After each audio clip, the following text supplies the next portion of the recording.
Hello, everyone. Happy Saturday. Can't believe it's November. Holy crap. Seems like it's flying by. I don't know. Last year it was a crawl. This year it seems like before you know it, Christmas is around the corner.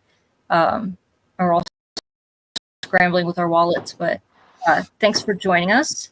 Matt is going to be on later, thankfully, because I hate driving. And he's going to hopefully queue up some links. Not a lot of news, though, we're talking about. So yeah, we might just be winging it a little bit with what there is going on. But how's everybody doing? Yeah, good. Okay. Yeah. Good. Are the fireworks keeping you guys awake at such a late hour? Nah, just ignore them. Yeah. How do the dogs cope, Rob, with the fireworks? Don't even care. Yeah? Cool. Really? Right. They've got sleeping to do. The last thing they Yeah. need to be doing is worrying about a few bangs and stuff. I mean, it's Manchester. They probably think it's Just normal. gang Night, stuff. Yeah, Yeah. gang warfare. Shootings and stuff, yeah. Manchester United versus Man City. But yeah, they're not fussed. Dogs aren't bothered. Cool. I hate bonfire night. It's just never enjoyed it. It doesn't do anything for me either, to be honest. I mean, I like fireworks, maybe, for maybe a couple of seconds, but that's about it. Yeah, I agree. I tend to skip them. Once you've seen one fireworks display, I feel like you've seen them all. There's no point really. But yeah, we're just talking about everyone has their Bausch helmets, and Yeah. I don't. so sorry, except for that's awkward. Except for I would have think you guys need to figure out a better system for that. Just call dibs soon, because I think Becca had even called dibs on which one she wanted when they were still being painted. Yeah, I like to wait. I like everyone else to have one first, and then I would just feel it would feel wrong having one and then other people waiting. I don't like that. Are they all shipped, Rob, or are you doing them in? Are you doing them in batches? No, not yet. We're getting close to all shipped. Getting very close now. Mm-hmm. We've got a couple of bits where we're waiting for some replacement parts. But don't want to get into whose fault it was, but wasn't mine. But yeah, although I could have been more proactive and then we wouldn't be waiting because it would already be done. But anyway, I digress. Yeah, they're good. I'm pretty much completely finished on that project now. Pop up on eBay as well, on the aftermarket. Yeah. Crazy, when they're they're only just shipping. Yeah, bit crazy though, isn't it? Mm-hmm. Bit crazy. I don't think it's much you can do. It's the same with you see it with some other stuff, don't you? It's just you see it across the board. And it's not like it's an Amazon delivery where it was ordered yesterday and it arrived today. Things happen in between while you're waiting, and I appreciate that. So. Yeah, sure. It's what it is. I would like to everyone that ordered one to have one before they start getting sold, though. You got to be blown away with the feedback. Sure. I think every one I've seen, on either a review online or on the groups, they're just blown away by it. I mean, it is really a work of art when you. Well, I like talking about this one because I didn't have a huge amount to do. With it per se, all the things that people are appreciating. I didn't do any of that part, so I can talk about it. But yeah, I think we knew from the beginning, and we set the whole thing up so that we knew it was going to be a big project, and a lot of time was allocated to it. So it felt special from the beginning. I knew it was going to be good. Do you think this is the most complex helmet you've done and probably will ever do? Probably. Mm-hmm. Probably. There's an awful lot going on with it. Yeah. Okay. I mean, I was trying to think of another helmet that's more complicated than this one, and I can't really think of another one. I mean, the FET's complex, but this just seems to be on another scale. Yeah, I think it's all the Or the different original trilogy Star elements Wars. to it. Yeah, I can't think of another one that's got that much work that goes into it, given all the mixed media as well and the kit parts. And I mean, the ATAT helmet is fairly complicated from a fan parts perspective, but not necessarily complex, I guess, once you have all that information to build. I think I've always really enjoyed the Return of the Jedi designs, though, because I think they just they started marrying sort of different, when they started chucking model kit parts on it, with it, things like a Scout Trooper, the B-Wing, the A-Wing, they just make it all just look really interesting. Yeah, they stepped up much, didn't they? I don't know if it was one-upmanship or if it was just like, oh, we could look what we can do. We could do this now, and we can do this. So I think there's also the people that were working on those helmets during that era, because you started to get people like Joe Johnston and Nilo, who are traditional kind of, I guess, more involved with the studio scale kits and the models. Yeah, developing and designing and helping out with the helmets. And once you've got people who are picking kit parts out of boxes on a daily basis, that's it. When they came to Bausch, they were like, Stormtrooper helmet, hold my beer. Yeah. You can't beat the classic Stormtrooper, but the Return of the Jedi, some of those designs. I mean, I like. There's not a lot going on it, but I like the Royal Guard. I think that was when I remember seeing that as a kid, and it was just so different, and they just looked, they really popped on screen, didn't they? It was just really sinister looking.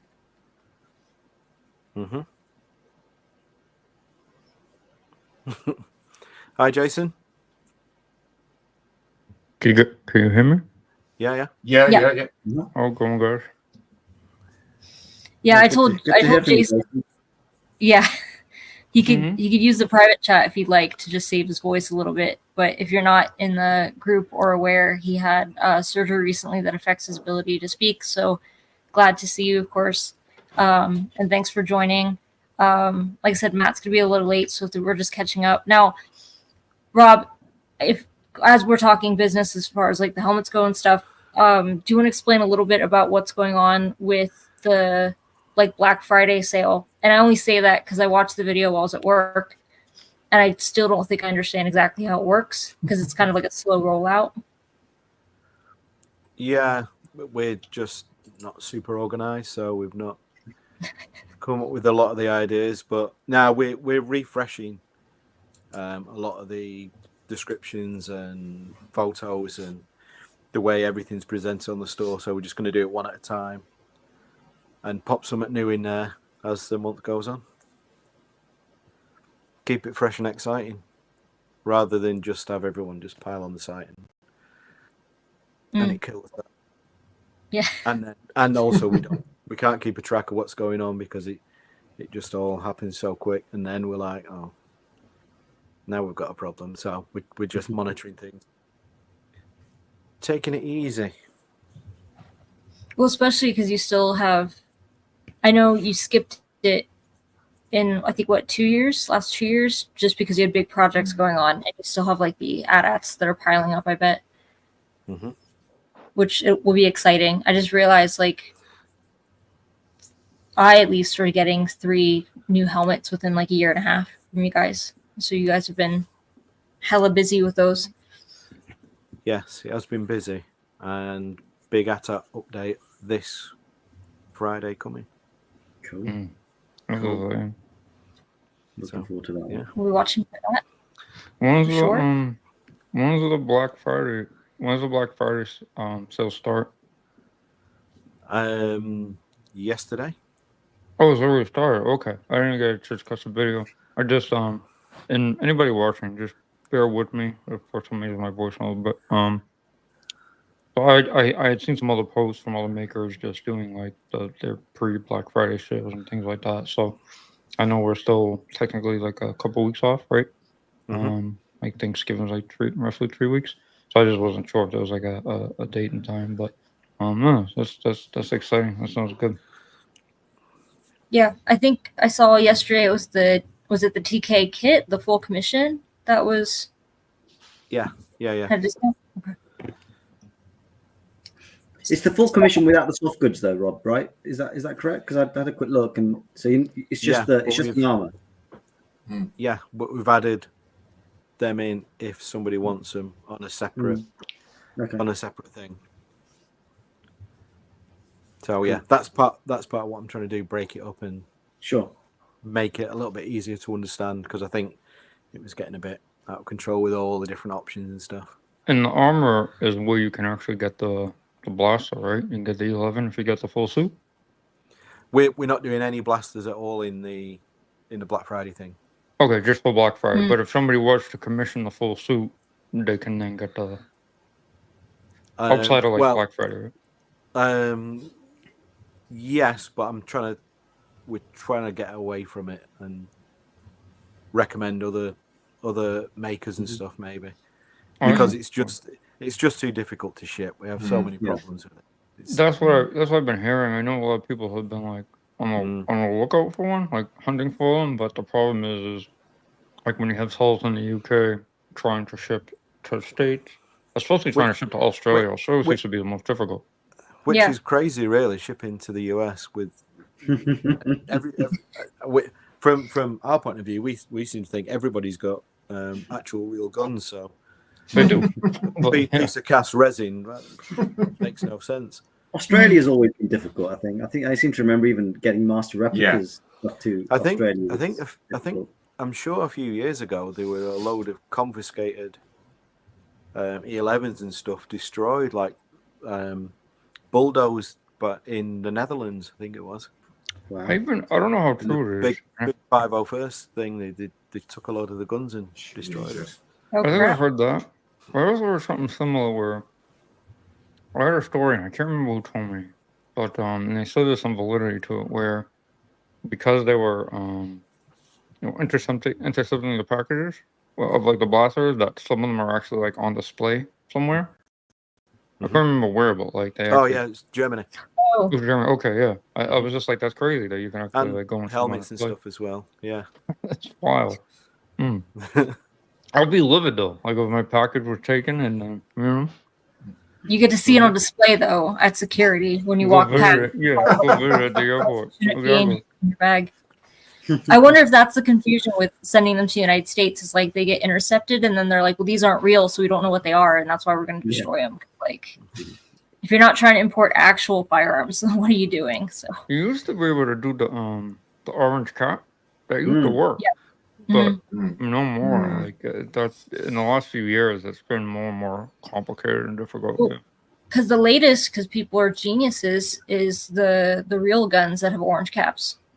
So they have orange caps, or they look like they're made out of Lego bricks. Like there's a lot of I've seen people to customize them where they look like the kind of like a stormtrooper theme, where they're white and have like TK symbols and Imperial cogs all over them and stuff like that. So, but those are real, which is concerning because you're like, try not to make a real gun look like a fake gun if you can. It doesn't seem like the smartest choice.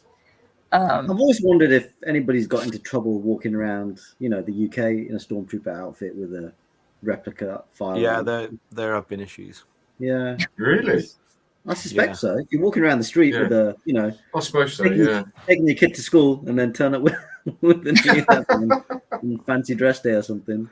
I do. I've always wondered if that's got people into trouble. I suspect it would, right? I mean, we had a guy. We had a guy local in Massachusetts, a town named Lynn, and not anything malicious, but he had a full TK suit with the blaster.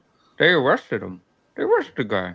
I mean, he got off, but it made the paper. It made the news. It was a whole to do, and they said it was coming like what's it called? Like people in our neighborhood were viewing it as like threatening. Like they. It was like putting them in fear. Like you can't tell stormtrooper, like it may pretend, but and it wasn't Halloween. That might have been part of the problem. So we had walking around with a Nerf gun or something, which is obviously it'll look crap, but some people are really intimidated by stormtroopers though. Yeah. Well, think about it. I mean, how We- many times you get a helmet and the first thing you do is what? You try it on. You know. And so, like, I can imagine the guy gets a suit and the first thing he wants to do is he wants to go run around trooping in it on, Yeah. on Tuesday afternoon in July. I remember doing an event with a club, and we turned up. There's like, I don't know, half a dozen of us, and it was in like a shopping mall, and we met this woman who was from the organisers, you know, the shopping mall, and she met us all. And she's like, "Oh, nice to meet you. Yeah, come this way. Here's the changing room." It took us all through there. All got changed. We came out, and she would not come near us. And she knew. Really? She'd just been talking to us. She knew exactly who, not person per person who was in the suits, but who was there, and no, freaked her out. Wouldn't come near us. Yeah. Gosh. Yeah, we take it for granted, right? Yeah, for us, I gotta it's go with normal. mom. We had it was last year, and funny enough, I think it was on Halloween. My office is downtown with these big windows, so we always see shenanigans on the street below, whether it's like people getting into fights, arguments, car accidents. So this one was an accident, and so a few officers had to go down there, and the witness was a dude who was dressed as Jesus, and then his friend who was dressed like Obi-Wan Kenobi. So I thought That's a standoff, isn't it? Yeah. yeah, but it was everyone was like this at the windows, and they're like, "Cece, get to the window! It's Obi-Wan Kenobi!" Like, you have to go down there and say hi and stuff. Because Halloween's not. I always knew it's not a big deal for you guys.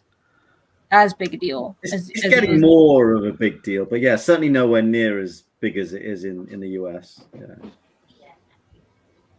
I think we take most things to an extreme, but I did see there's a guy who I think he's like an Irish TikTok star, and he was talking about how he like carved a pumpkin and his friends were giving him a hard time because they're supposed to carve turnips, and he's like, but they're fucking terrifying, carved turnips. Like, so everyone was making fun of him, saying that he turned quite like American or whatever, and he was like, no, it's because carved turnips are terrifying, and like that's the one thing the Americans probably got right was pumpkins look a little more appealing.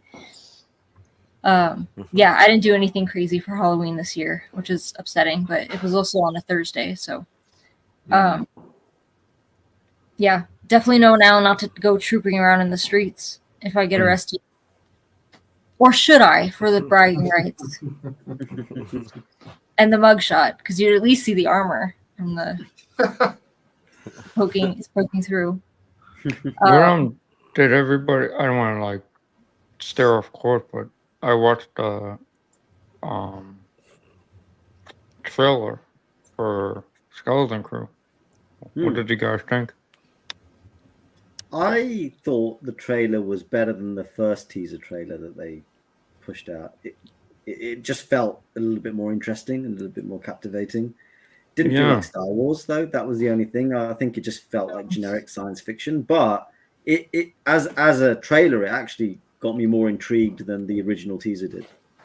I feel like it had a nice vibe to it. You're right. It didn't necessarily feel very Star Wars-ish, but I felt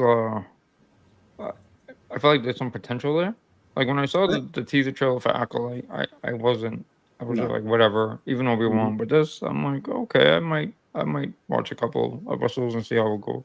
Something you could definitely watch with your kids. I think that you kind of enjoy watching with your kids. And let them perhaps take the lead and enjoy it. And, it's definitely got that. It's got that sort of Goonies vibe to it. So, and that sort of Amblin, like E.T., like it's. I think it's aimed. I think they're trying to drag some of the old people my age in that grew up with the Goonies, and then maybe hit some of the the kids early with just a different look. I mean, I think it looked quite good. It doesn't feel like Star Wars, but I mean, if it's an enjoyable adventure, it's coming out at a good time as well around Christmas. I think it's probably unfortunate with everything that's gone on with some of the previous shows that it's coming out now, because even if it's okay, people may slam it anyway, because I don't think it's going to sort of save the Disney shows, but it does look it does look pretty good to me. I'm looking forward to seeing it. I'm always gonna be optimistic with these shows and hope that they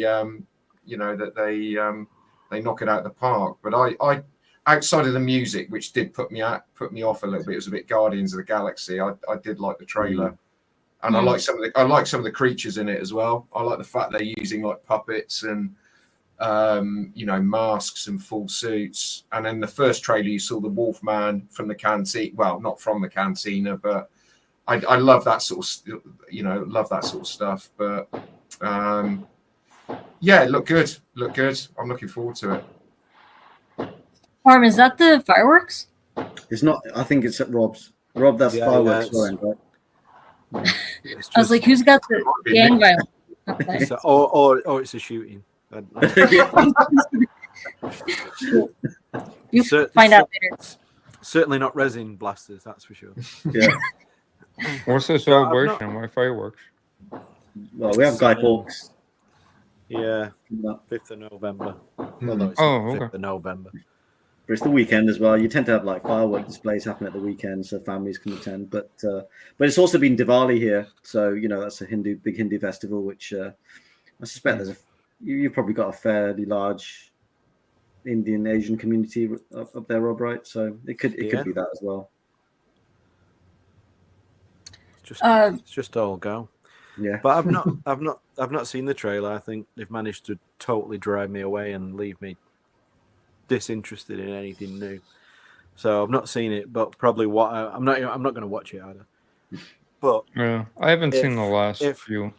If there's a few people commenting on Facebook that have got my kind of sensibilities that are saying it's good, then I'll probably check it out. But I'm not excited for it at all. I like the way Tony's saying, "Oh yeah, it might not be that bad." It's like, is that where we're at? Where it's not that bad? Probably. I think we're punching down now. Yeah. So yeah, I'm not excited, but hopefully, I've still got hope. Eh? And we got Jude Law in there. He's a great actor. There's always hope. Yeah, he's good. He's good, and I mean, particularly with shows like that, it's all down to how the kids act as well. They can that can make or break it. Yeah, definitely. I was going to say that if you get a couple of them that are really irritating, that's probably. And it's tough, Yeah, difficult. Yeah. But you never know. In the trailer, they came across pretty good. So I guess we'll see.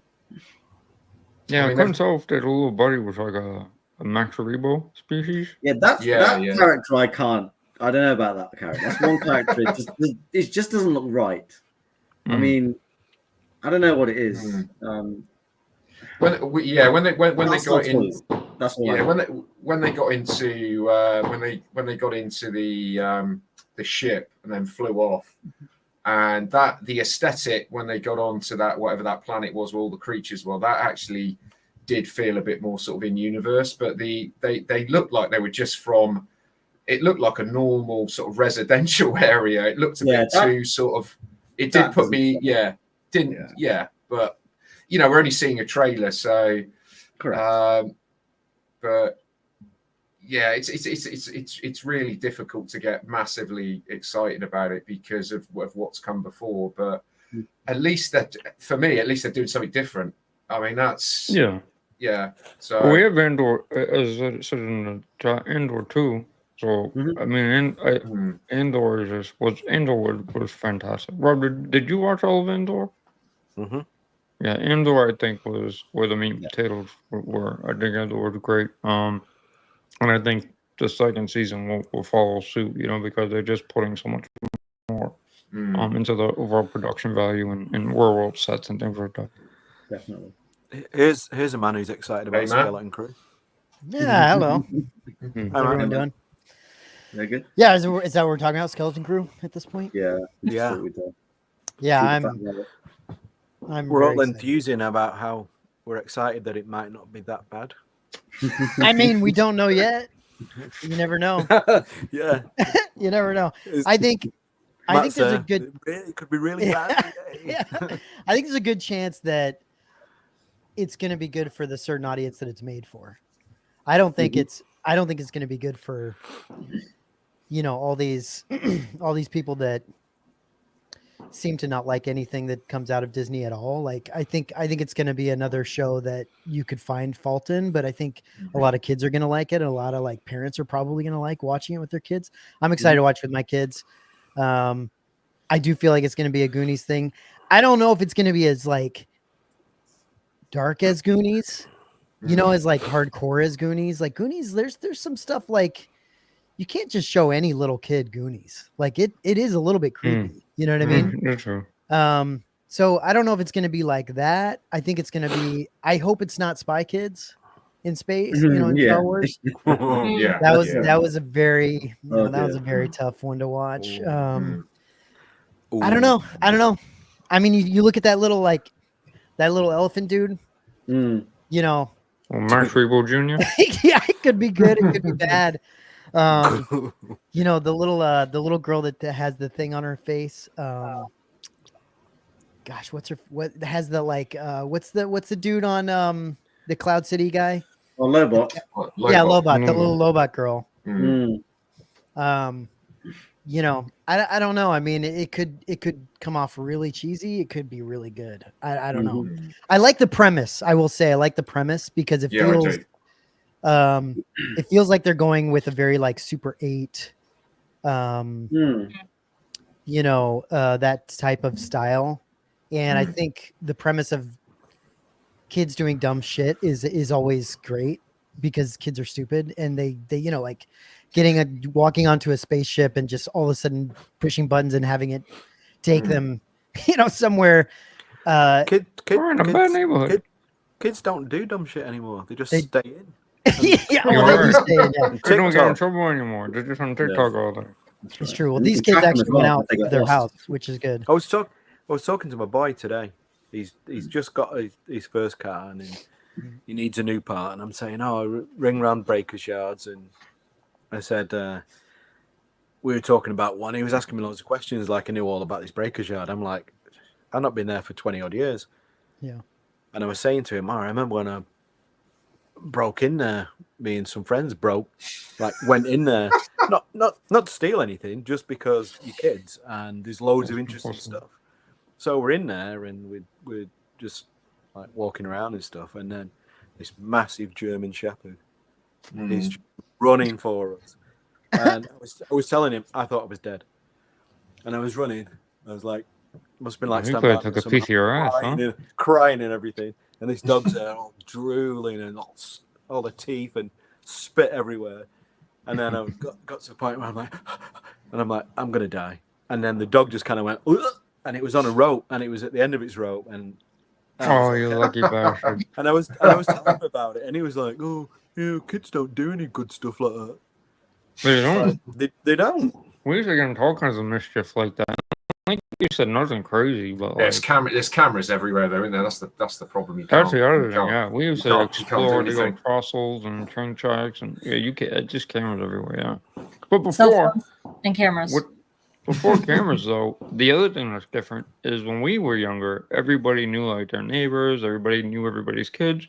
So you didn't need cameras because all the other parents knew who you were and they would snitch on you. Hey, get over here, I'm going to tell your mother. And that was kind of like the cameras. But now it's everybody retreats to their homes, and now you get Big Brother watching everywhere you go. Yeah, we had cool stuff like breakers yards and building sites and derelict houses and graveyards. So many things to explore. You can't get in those places now. No. You can't just go digging up graves. So many opportunities to get kidnapped and murdered, and yeah. Go and start a fire somewhere. It's what we used to do. Yeah, and look, there's always been pedophiles, right? So like, it's not like it's not, it's not like, the 70s and 80s though, there was like a significant increase. They're more elevated. Yeah, no, it's actually like a statistical fact. Yeah. Yeah, I mean, I'm sure it's connected to processed food. Movies like he's taught kids to go outside.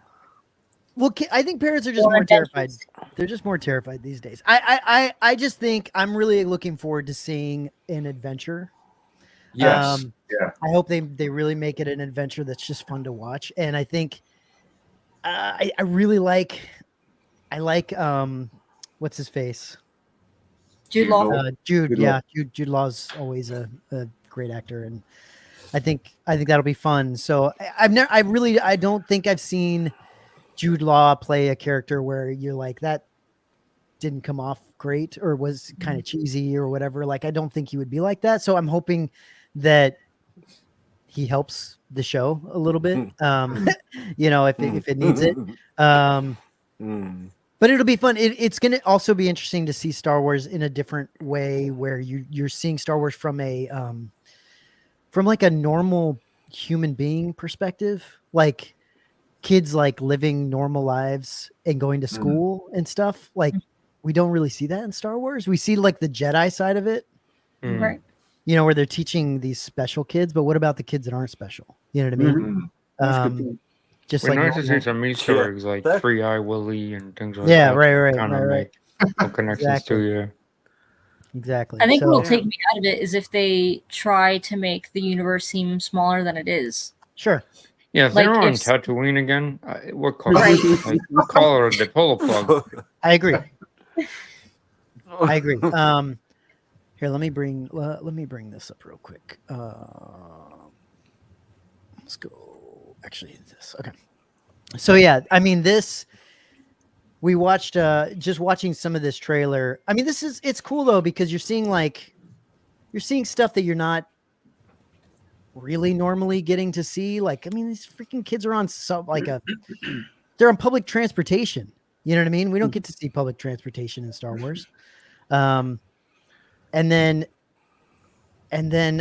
this dude right here. I mean, I don't know, I'm guys. 50-50 on that one. But this is very Goonies. Like, this is very Goonies right here, right? Yeah. I'm just really hopeful that we get that adventure style thing. And the thing that terrifies me the most with kids in general is just kids can ruin films and shows. You can get really, really actors that are just hard to watch, kids wise, like the prequels. I mean, I think that kid was such a freaking nightmare to watch, and I still have to speed through them. It's horrible.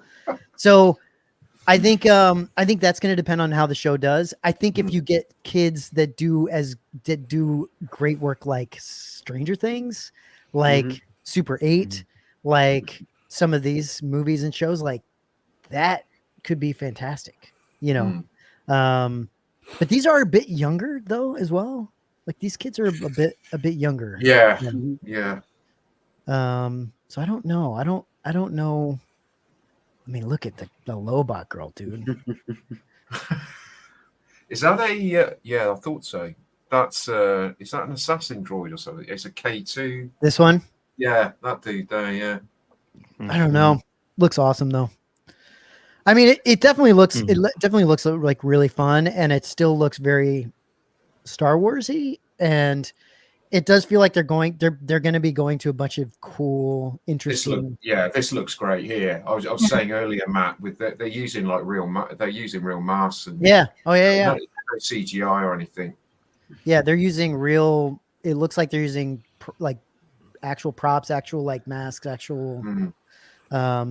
They probably don't want to pay for a load of CGI because the show's costing that much. No one's watching them. It might. Just make them with masks, which is cool. It is cool. I mean, look, the little elephant kid. Yeah, Dumbo.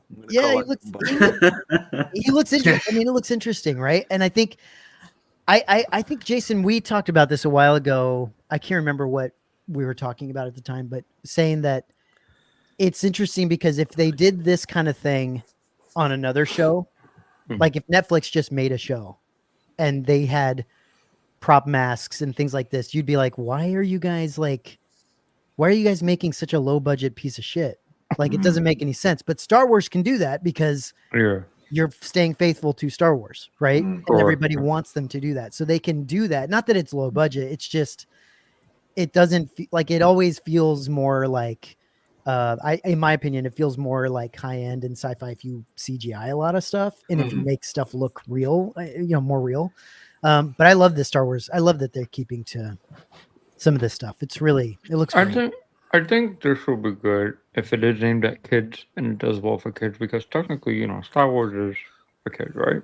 Yeah. Nobody expected the original trilogy to be what it was. And when it turned out to be that, it's hard because we compare and contrast everything to that.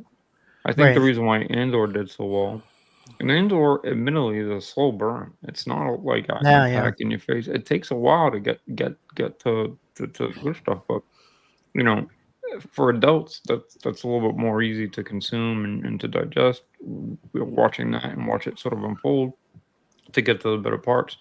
But then again, like using that defense is kind of hard because like Obi-Wan, I mean, you had Ewan McGregor, you had he's an amazing actor, and they phoned that in, and it was so bad. Actually, I don't know because I didn't watch it. I watched like one episode. But then I feel like the community just used it to monetize themselves by bashing it constantly. So that worked against itself. And we're in this weird area where like I don't know, you're damned if you do and damned if you don't. So it's tough. This is in Canto Bight, right? I hope not. I mean, yeah, I don't know. I hope not. Yeah, I don't know. Dude, can you imagine if someone decided to go back to Canto Bight? That would be. No, I couldn't. My gosh, that would be such a massive decision to make. Holy crap! Yeah, like we didn't see What? Last Jedi. Where? Rob. Benicio del Toro makes a Is that cameo. they went to? Yeah. Yeah, the Canto Bight scene was cool. Was that something like Space Horses or something? Yeah, but it was that gambling. It was like the gambling. Oh thing or yeah, whatever. Yeah, that was. It was pretty memorable. pretty bad, dude. I mean, Star Wars. I'm looking forward to them. I mean, we got a little. I think the aesthetic. I think it aesthetically looks great. It does. Yeah, it does look pretty good. I agree. Yeah, the production quality looks pretty decent. Mm. I think it's great. You're gonna, it's designed for kids, but adults will watch it. I think if you can get the whole family to watch it, that it's. Well, I can see what Disney are going for. Yeah, and I think it's, I think it's a brave move. I just think it might be just bad timing for the show, really, just what's gone on previously with the other shows. But it's one of those where you're not going to get anybody that's a deep dive Star Wars fan into the lore and stuff. Forget watching this. This is just going to be good fun, I think. Yeah. Like you said, if it's anything like the Goonies, just switch your brain off, enjoy it. Honestly, it feels like, I mean, look at this shot here. Like, when have you seen someone go find treasure in Star Wars? like it never happens. It's like a pirate. It's like a pirate type of movie or show, in my opinion, they're kind of going after this like pirate Goonies kids Star Wars type of feel. We'll see if it works. I don't know. I mean, you can almost guarantee each episode's going to be 30 minutes. Yeah, if it's aimed at kids. If it's aimed at kids, then that's likely. I think they really do need to nail the first episode because that makes or breaks the show based on like what Rob says. All these people on but Parm, social media. You can you know what what they'll probably do is put the first two. Yeah, probably. That's what they're doing. Yeah, that's what they're doing. Just to give you like a better taste and feel for so they can build the characters a little bit and keep you going, which I think is smart. But yeah, the half hour thing, man, it's such a bummer. I really wish. The thing about the timing, Matt, I'm glad you brought it up. So I don't want to veer off, right? But look at Penguin. It's a steady hour and 6 minutes. You get that solid watch time. When you're watching these Disney shows, they're anywhere from 32 minutes to 47 minutes to 52 minutes to 26 minutes. Plus, it's like that really throws it off. I think that hurts it. So they definitely need, other than Andor, I think they definitely need something more redeeming, some redeeming quality of sorts to help out. Because, I mean, they pull one more feel. It's like nobody's going to invest any time watching anything. Even if they come up with I think Mando's supposed to be in the theaters next Mando, right? Like nobody's going to show up and watch it. Yeah. I mean, they will, but Yeah. No, I agree. not for the right reasons. It's it'll be interesting to see what they end up deciding, or how people feel about it after they watch the first couple episodes, and it's definitely, I don't know, guys. I mean, it could be something that's more geared towards kids that I just don't know. I'm guessing it is, but the question is it geared towards kids like Goonies is geared towards kids, but adults can love Goonies, right? Like, I still love watching Goonies. So I don't know. That's a good question. Chris Elliott says Disney needs a win. This is a risk. Skeleton's Crew is a show you make after you have a few winners, not after the train wreck. Exactly. Yeah, I mean it's a good. I mean that's a good point. I mean Skeleton Crew's been in the can for a while, though, hasn't it? It's not this is the problem. It's something I think they thought that they would have probably been releasing this on the back of the success of the previous shows, but that's why I think it's possibly bad timing for. It's almost like Solo when that came out after The Last Jedi, Yeah, because I don't think Solo's that bad, but I really like Solo. Yeah, but it took the hit anyway. Yeah, I didn't mind Solo. Yeah, well, I enjoyed Solo. And this is the thing that everyone just needs to actually keep in their heads when they talk about Disney, Star Wars, and all that stuff. Is like, look, Disney brought us Rogue One. Disney brought us, Solo, if you like Solo, Andor, if you like Andor, right? There are Disney's had wins. It's just they've made some interesting decisions. I think Mando kind of went off the rails a little bit. Mando at the beginning, I think people really enjoyed. Definitely. I think later on, bringing back the kid was just what a train wreck, in my opinion. And then Acolyte was hit or miss, right? Some people like it, some don't. So I don't know. I take issue with Mandalorian. You take issue with it, Ron? It should have just been Boba Fett from the get. Yeah, I know. Yeah. I hear you. I hear you. I think they were. I would think that they were concerned about dealing with a character like that, and but they brought him in anyway, though, didn't they? They did. They did. It's easier to throw him in and just kind of have him be a side, something like that comes in, versus doing. Look, was it a good decision? I don't know. I mean, The Mandalorian's it's something that people did really like. I just think it kind of went off the rails a little bit, and I think a show like The Book of Boba Fett, in my opinion, is the worst thing that they've made so far. I don't think Obi-Wan was horrible. I don't think it was great. And then Ahsoka was not horrible. Ahsoka was okay. Some people really like Ahsoka. Very dull. And then for me, Acolyte wasn't bad, but it wasn't. I can understand why people don't like it. It's okay. I just think I think there's going to be hits and misses. I think some people are right that Disney's kind of missed more than they've hit lately, and I think they do need some bangers. I don't know if this is going to be it in terms of getting everyone super excited. I don't know if this is it. I think it's going to be I do think it'll be a fun show to watch, but I don't know if this is going to be the show that that gets all the creepers off the couch. I think Tony nailed it. He said it doesn't look like it's going to be really shit. Right. So that's a win. Yeah, I mean it's a win. It's moving towards a win. Sure, it's better than a loss, better than a horrible show. I mean, the reason I said, I mean, it was a little bit tongue in cheek, but I mean, I've knocked Disney shows. I've been on here and knocked Disney, quite regularly, and then I've said, they don't do anything different. I can't be a hypocrite and say, because this is different, and I really hope it is successful for them, and I hope I enjoy it, because I think it is a risk. Yeah. But I think sorry, Rob. No, I agree, Tony. I think everybody who knocks Star Wars wants good Star Wars. That's the thing. We all still want it. We're all still hoping for it. We've not got it yet, but we might do. You never know. But that's why I think I'm not rushing out to watch this. But if I see it getting some traction and people are saying it's good, then I'll watch it. But it's a sad state of affairs when a lifelong Star Wars fan is not excited that there's a new show starting. Yeah, you're not wrong. I mean, it's also I mean, I go back to it's just the age of the franchise as well. We got so many generations now that I mean, I can't think of anything out. Maybe, you know, Star Trek as well is that old, or is older than Star Wars, and you've got generations of people that like certain, you know, types of Star Wars, and and I think Disney, and I've said it before, I think they're in a difficult position. They're still trying to latch on to people my age, and then obviously they need to think about the future as well.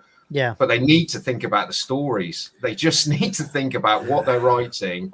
Make a good story. Don't stick Boba Fett in. Yeah. You know, chatting some girls for no reason.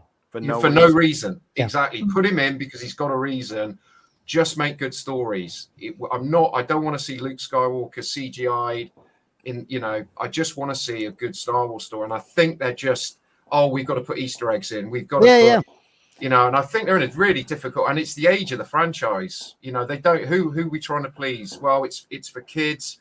Well, we were kids when we saw the originals, and we're, you know, and it's turned into something George Lucas never ever thought. You know, he thought he was going to make either one film or three, and that's it. And it's turned into this, you know, pop culture or whatever you want to call it for the last 40 years. And now Disney have bought it. They've really just don't know whether to stick or twist. Well, and they have made some decent stuff. And Tony, you're not wrong in that. Yes, and this is where you have to be a little bit level-headed with it, where say, hey, they've made some, in my opinion, some great stuff. Like Rogue One for me is the third best film that they've ever made. Yeah. In my opinion, it's up there. And so I really like some of the stuff that they've made a lot. And so I just think they have to be somewhat careful because like Far From Death Star says here, kids these days don't even like Star Wars, which I would kind of agree with. I was telling this, I think Jason, I was talking to you about it, that like my kids don't watch Star Wars. Like I try to get them to watch Star Wars. They'll put on a Marvel movie before they put on a Star Wars movie, like Guardians of the Galaxy or Ant-Man or something like that. So Star Wars that's the reality we're in, Matt. I think Star Wars now isn't a lot of competition. Yeah, well, I think I think if you look at it, I think you've got Marvel, DC are pushing Marvel probably now. You know, and then Star Wars is, if you want to say it's near the back. I mean, I never thought I'd ever say that, but get Harry Potter in there before it as well. Yeah, for sure. Put Harry Potter above Star Wars. Yeah, I freaking love Harry Potter, but yeah, no, I think you're right. I mean, that's, you know, if we're just hanging out doing whatever and we just want to throw a movie on just to watch something that we've, you know, seen a bunch of times that we just want to hang out and watch, Harry Potter a lot of times goes on, or we will find a Marvel movie. It's not a lot of times that we go, let's put on the Return of the Jedi, or let's put on, you know, A New Hope. It just doesn't happen as much. Yeah, but maybe Disney, maybe Star Wars is aimed at adults now, because everybody that was hooked on it is now an adult, even from the prequels. So I think maybe Disney just got to look at it. This isn't for kids. Look at the reaction Andor's had most of the fans that watched it. I know it's not everybody's cup of tea, but I binge watched that again a couple of weeks ago, and I think it's fourth behind the original trilogy for me. And it's also brilliantly written. I love Andor, yeah. The least amount of products, merchandise, marketing. Yeah, it's true. Because I think it is the most adult. But when you think about it, like, I'm still pissed that there doesn't seem to be any need for like licensed posters. There's no like licensed prop replicas we've seen. And it's almost like you know that's like the silence is deafening, that they didn't do that for Andor because they're pushing for kind of like George Lucas with the Kenner figures. Like they've made more money on merchandise than they have on the box office returns. So I feel like if Andor was a series for adults, it's not going to be the one that makes them the most money, regardless of how many people love it, or how many awards it might get. But this geared towards kids might. Yes, you're right. And this might be a very good example of a way to make a show that both kids and parents both love like a lot, right? I hope that's the case. CC, I think you're right. I think it's interesting because they have a whole park, right? The whole Galaxy's Edge park. I mean, it's not like they have to make Star Wars. They have to continue to make Star Wars for kids. They have to, because it has to be something that people grow up with. And that's why they make decisions like Grogu staying with the Mandalorian, you know, no matter, even if he hates that little bitch, like he can't get rid of him, because they know that thing sells. Oh yeah. That, you know, kids love that. And so they have to do that. But it's affected the show, though, It's Matt, hasn't affected it? the story. You're right. It's affected the story. It's affected the story, and that's down the third season, really, because that was you know, first two. Yeah, so it's a really difficult. On that one, they definitely put profit over quality. They did, back. Which, because they had a good storyline when he left. It was a good good exit. But it's just a bad decision. Yeah, because if Grogu's popular, give him his own show. Yeah, you didn't need to be back in that show, right? Or put him on a planet with a black hole and let him grow up fast, like or whatever it is, right? Yeah, put him somewhere where the time doubles and he's like 300 when he comes back, right? And all of a sudden it's like, cool, he can actually walk. No, he's like, Yoda. He's like kicking ass from taking. And he's he actually talked to people. Like that would be awesome. Like it'd be great to bring Grogu back into this and have him and Mandalorian kick people's ass. Like that would be awesome. The problem is that the Mandalorian, every single time he goes out, he has to find daycare for this kid, you know, and it's just it's became such a huge problem that like. And if he's not doing that, it's neglect, right? He's bringing him into battle with him, and like he looks like a freaking horrible person. So I think that's the problem. Is it just didn't work eventually, and I think they've kind of figured out that what are you gonna do? Like you know, you can't keep this kid around. Make a movie of that shit. Yeah, we're gonna make a movie. I didn't do all the show. Let's turn it into a big. Let's turn it into a movie, a blockbuster, and bring Ahsoka into it. Make a huge movie. That's really going to work. I mean, all the swapping and changing behind the scenes, and you know, at Lucasfilm as well. You know, projects are on, projects are off. Yeah. You know, it's been a lot of that, particularly with the movies as well, because you know, again, it probably just comes back to they haven't a clue what they're doing. Yeah, really. That's it. They don't. They just announce something. But you've got to get a reaction, and then people are like. The other thing to talk about though is that like. The other thing to talk about is that, you know, people seem to think, oh, Disney this, Disney that, whatever. But like, there are people like Jon Favreau that are writing Book of Boba Fett, and it's not working out, right? So like, people love Jon Favreau. They'd be like, give it to Filoni and Favreau and all these people, and like let them run away with it. And it's like, well, hold on, like Favreau wrote the Book of Boba Fett and it tanked, right? It was unfair that they give them the wins, but they don't have to take the L's, right? And so, people don't seem to remember those things for some reason. It's very like selective amnesia. Kathleen Kennedy for everything. Yeah, they blame Kathleen Kennedy for everything. Selective amnesia on a lot of this stuff, and it's like, guys, as long as we're being level-headed and we're talking about all the wins and losses, it's fine. I'm okay with them not. But I don't like the idea that Disney's ruining Star Wars, because I don't think that's true. I think they just need, Tony, like you said, I think there are some, you know, Star Wars needs to be story first, and and I don't know, maybe stay away from some of the characters we love. Like I don't know if they've just got to get out of that. I don't know. I'm not sure how to make. You know, well, that's where they're trapped, because they feel, you know, oh, we've got to appease, you know, the original trilogy fans or the prequel fans, and we've got to shoehorn in characters, or I'm not interested in any of that. I just want an original story set in the universe. Yeah. I mean, and that's it. But I think the problem is they bought it, and it was you know, at the time when they bought it, everybody was. I remember when the Force Awakens came out. I mean, I did, you know, I got sucked into the hype.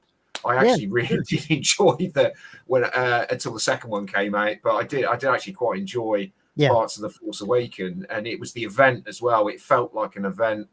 It felt like Star Wars, parts of it anyway. I really like the Force Awakens. It's it's what came after. That's why I can't watch the Force Awakens, because it's what came afterwards. But I can't believe they just sort of said, "Oh, we're just going to give it to this director, that director." They had no through line, and that was the beginning, almost the beginning of the end, really. Yeah. In terms of, but they, you know, they have had some hits, but they're just well, and it's honestly, Tony, it's amazing that things get through. The story, I don't know. I don't know some of that things in the story get through like people like looking at it and going, "Yeah, that's a good idea." Like Luke sucking on someone, you know, some sort of tit. Seeing a lightsaber, or Leia flying through space. You know, like there's things like that where you think about it and you're like, how do people like? First of all, how did it get through on like creative, like scripting and all that stuff to the point where they filmed something? But then when they were filming it, how did they not look at it and go, "What are we doing? Like, we can't do this." Like, you know, there was some really bad decisions made, and it just compounded. I just felt like through that series it compounded and compounded. And well, the third film was a correction, wasn't it? An attempted correction. They tried, I mean, why? You know, but Sidious is not the way to go, man. Like, honestly, I wish they would have done. What's his face? Blueface. Snoke. No, Cece's guy. What's Thrawn? Yeah. I wish they would have done a villain like Thrawn, and made that kind of the big bad that everyone's having to fight against, because it makes sense though, right? Just having this fleet, I think, like in that trilogy, the Head of the Empire trilogy, you just had this kind of fleet of the Empire just in the, you know, distant part of the galaxy, still hanging around after the Battle of Endor, and that seems certainly, you know, plausible that, you know, there's just still a huge faction of the Empire that still remains, and they could have just rebuilt and with a new leader. And get away from the, like, why do they constantly have to have a planet that's trying to blow up other planets? Yeah. Like, you know, like why do we have to have a big laser gun all the time? It's just stuff like that where you just think about it and you're like, guys, who's making bad decisions like that? Like, it doesn't make any sense. I mean, if you're talking about Force Awakens, for me that just felt like a reboot. I mean, it was, wasn't it? Yeah, it was. You just take the tone of the movie and just the very basic elements of the story that they were telling. It's a ripoff of A New Hope. Yeah. No, it's frustrating, and that's why I think I just don't think they set themselves up for success after that, because it was such a like panic moment, and then they gotta put out shows that, you know, I just think there's been a lot of like panic, because when they first bought Star Wars, you could tell they need to make money. Oh yeah. We need to make that back. Plus, you know, absolutely, more. Yeah, you got to make it back. You got to make it worth it. And obviously, they've made money back. But that said, they haven't done themselves a service by going so fast that they've missed on some story points. And it takes somebody with real. I think it's going to take somebody with real bravery now to, whether that's Bob Iger or whoever, just to say, you know, enough's enough. Yeah. You know, we've just got to. For me, I wouldn't say it's a simple solution, but for me, it's all about. I keep saying it, but it's all about story writing. It's as simple as that. Yeah. And I can't believe some of the stuff that got through, even in the TV shows. You know, with Leia popping up with Obi. I mean, I cannot believe. I just could not believe that at all.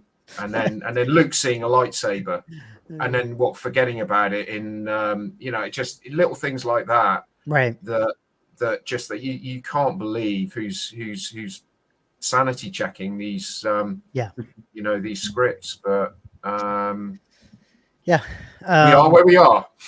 We are where we are, and that wraps up like that skeleton crew thing. I think it's going to be interesting to see where that lands. and how we feel about that. Obviously, it's coming up very soon. What is it? December 2nd? Is that what it was? I think so, yeah. 3rd? Okay. I think I don't know if we'll be CC. I don't know if we're going to be watching those live as much as we're going to be doing a reaction to the episodes this time. Mm-hmm. So I think we're going to be doing some talks about the episodes after that we've watched them and had a chance to think about them and see what other people think about them. And so that'll be good. That'll be fun to have a new show out. But let's move on to hold on one second. Let me bring up this one real quick. Sorry, this. Okay. So yes.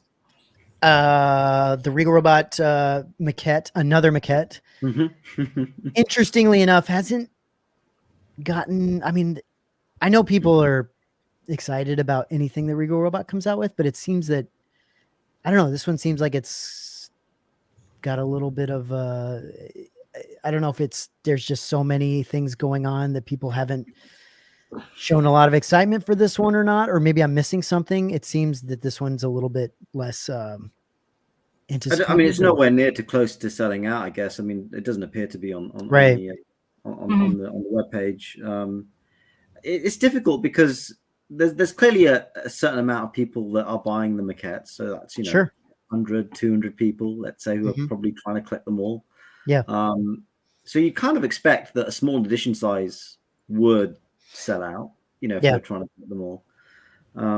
I guess with this particular character, for me at least, I mean, I have bought one because I'm going for the full set. But is there a legacy and a different version? And it's a signature edition. There is, and I went for signature, with this particular one. One of the reasons is because it's difficult to keep up with trying to collect them all with the sketches because they are very expensive. But for me personally, I think whilst I remember this character from the movie, because I think he appears on the sail barge, there was no Kenner figure of right. So there's less of a connection, a childhood connection, at least, or a nostalgic connection. Sure. I have seen this maquette in person, the actual real one, when it toured in the UK.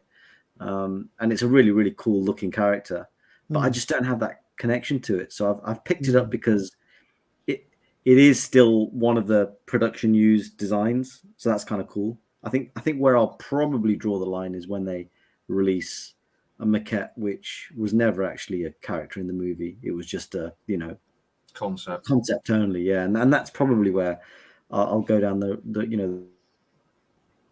ones that you like and, the ones that mean things to you. And and maybe that's the thing. Maybe that's, that connection thing with this particular character versus the others. Because all the others that they've released so far have had kind of figures associated with them, so there's probably more of a connection. Yeah, that's interesting way to think about it. And also he's pumped out a lot this year. There's been a bunch. I know. And it's hard to keep up. It's tough, man. I and the crazy part about this series is that he has so many more. Like it's not just like, oh, he's pumped out a lot. We're coming to, there's a light at the end of the tunnel. There's no light at the end of it's a deep, long tunnel. And you should start advertising them like the Kenner line with the yellow background and like black them out. Like with the backing card. Yeah, that would be fun. Yeah, that'd be fun. But yeah, this line's going to be very, very, very large, and which for a lot of people that's great. I think we've had this discussion ad nauseum, but like the idea that you're going to collect all of these with frames and signatures and sketches and somehow be able to display all of these things is somewhere. I mean, who has room for that? I don't. It's fascinating. It's a great line to collect. It's something that is somewhat affordable. I think it's obviously Regal Robot always kills it. They do such a great job. But man, at what point do you have to say, "Hey, I'm tapping out"? And that's difficult because once you're fully invested, tapping out later down the line becomes really, really hard. Oh, unless you really think, hard. right, sorry, Mhm. I'll sell them, you know, and that. Yeah, it's tough. Like you said, the displayability is difficult. I don't have anything displayed with mine at the moment. No plaques, Yeah. no frames. I've got them all lumped together in a single display. I like the way they look together without any plaques, but it kind of Right. defeats the object of collecting, Of getting the you know, pla- the yeah. signatures. Yeah. Yeah, it's difficult. I've kind of thought, because I have that to Blue Harvest wooden plaque Mhm. that Regal released, and part of me wants to just get that sent off to Hector and get all the ILMers to sign that, and they just have a single thing. So you don't Which- have to. You don't Yeah, have to put any that's other got stuff. everybody's signature. Not a on bad it. idea. That's actually good. Not a bad idea. Yeah, I've thought about it. It's just I never thought Honestly, to that do at some point Tom needs to do that.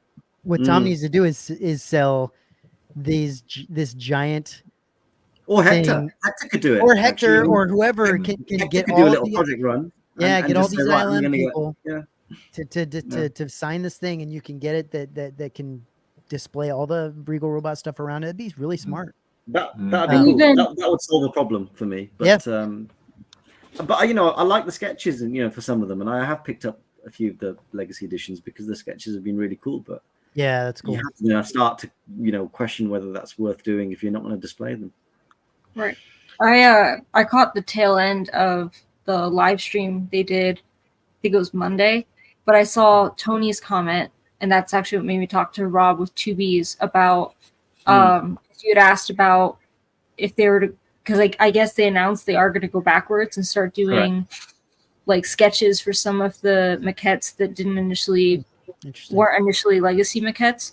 That's right. They're doing Would you Weequay. men- The first one they're doing is Weequay. Yeah. Okay, because you mentioned the Tauntaun, and I'm like, that's something I totally Oh, wow. want to go. Mhm. That would be the only one if you did a track back on, because the Tauntaun is for me is a standalone maquette. Mhm. You know, in terms of like display, you know, it doesn't really work with the Return of the Jedi ones, but Mhm. it's such an it's still one of the best It's so good. maquettes that they've done. So good. And I do actually quite like Phil's sketches, even though they are a bit wild. I think there's because he does them like a storyboard. Yeah. And there's a lot of the two that I've got are really good, and there's a lot of like energy and I was going to say aggression in some of his I sketches. believe it. It really works. It really works. Whereas the others look like portraits. Yeah. They're really nice. They're really well done. You know, the Gamorrean one that I just had in from Dave Carson is beautiful, but there's something about. And I think if he did that with a Tauntaun, it'd be something I'd be interested in. But I don't know what my room's going to look I like. wonder if in a they'd go year. back as far as doing things like Salacious as well. I mean, you know, for the Ooh, be interesting to see if they, because if they did one for Salacious, I might pick that up, because again, that's like a standalone piece, and that would look pretty cool. Rob, do you have any of these? Do you have any maquettes at all? I've got one coming. Okay. I've kind of got it, just not here in my hands. Got it. Okay. I mean, this is Did you the get a look, Jar isn't Jar, it? Rob? Is that who you got? Pardon? You got Jar Jar? Yeah, waitlist is open. I just checked. I got the Jar Jar. Or Grogu. Holy shit. But it's a cool line. I mean, you know, I think It is it's- a great line. you Yeah. know, nobody else is going to do this, and the No. fact Tom's doing this line is really impressive. It's just like you say, how Sure. far is it going to go, and Far. at what point we bail? Far. It's gonna go far. Yeah. Is Well, the yeah, answer. I'm sure. It's gonna go so far. Yeah. I think that's the only thing that I find to be just crazy about this line is that if you're in it, you're in it. And if you got to pick up every one of these things, holy shit. No, you don't know. You don't have to. I just feel like yeah. as collectors that is It's a hard- thing that people hard feel. if I you- don't. I don't think you yeah. need to get them. I think you just pick the ones you like. Pick the ones you like. Yeah. Buy what you like. Yeah, I agree. Don't feel pressured into buying the full set. It's still a really narrow. It's still a really narrow market. This anyway. You know, I mean, we're sort of living in it at the moment. It's very easy to think there's, like I said before, there's thousands of people jumping on this. There isn't. There's like a couple of hundred. Yeah, sure. Maximum, because it is quite. You know, it's one of those You know, because he's got what 3,500 people on his Facebook group, so they're not all buying maquettes, are they? So, well, and you know, to be fair, there's people like Cece even that like some of the aspects of these maquettes more than the maquettes. Like in terms of the artwork, and you know, the artwork maybe paired with the signature. So he might get some people buying some of these, even if they don't like, you know, they might have some of the other maquettes, but they might like the look of it all together with the artwork and the signature and the maquette. It might be something that kind of sways them on certain ones. So I think it's smart.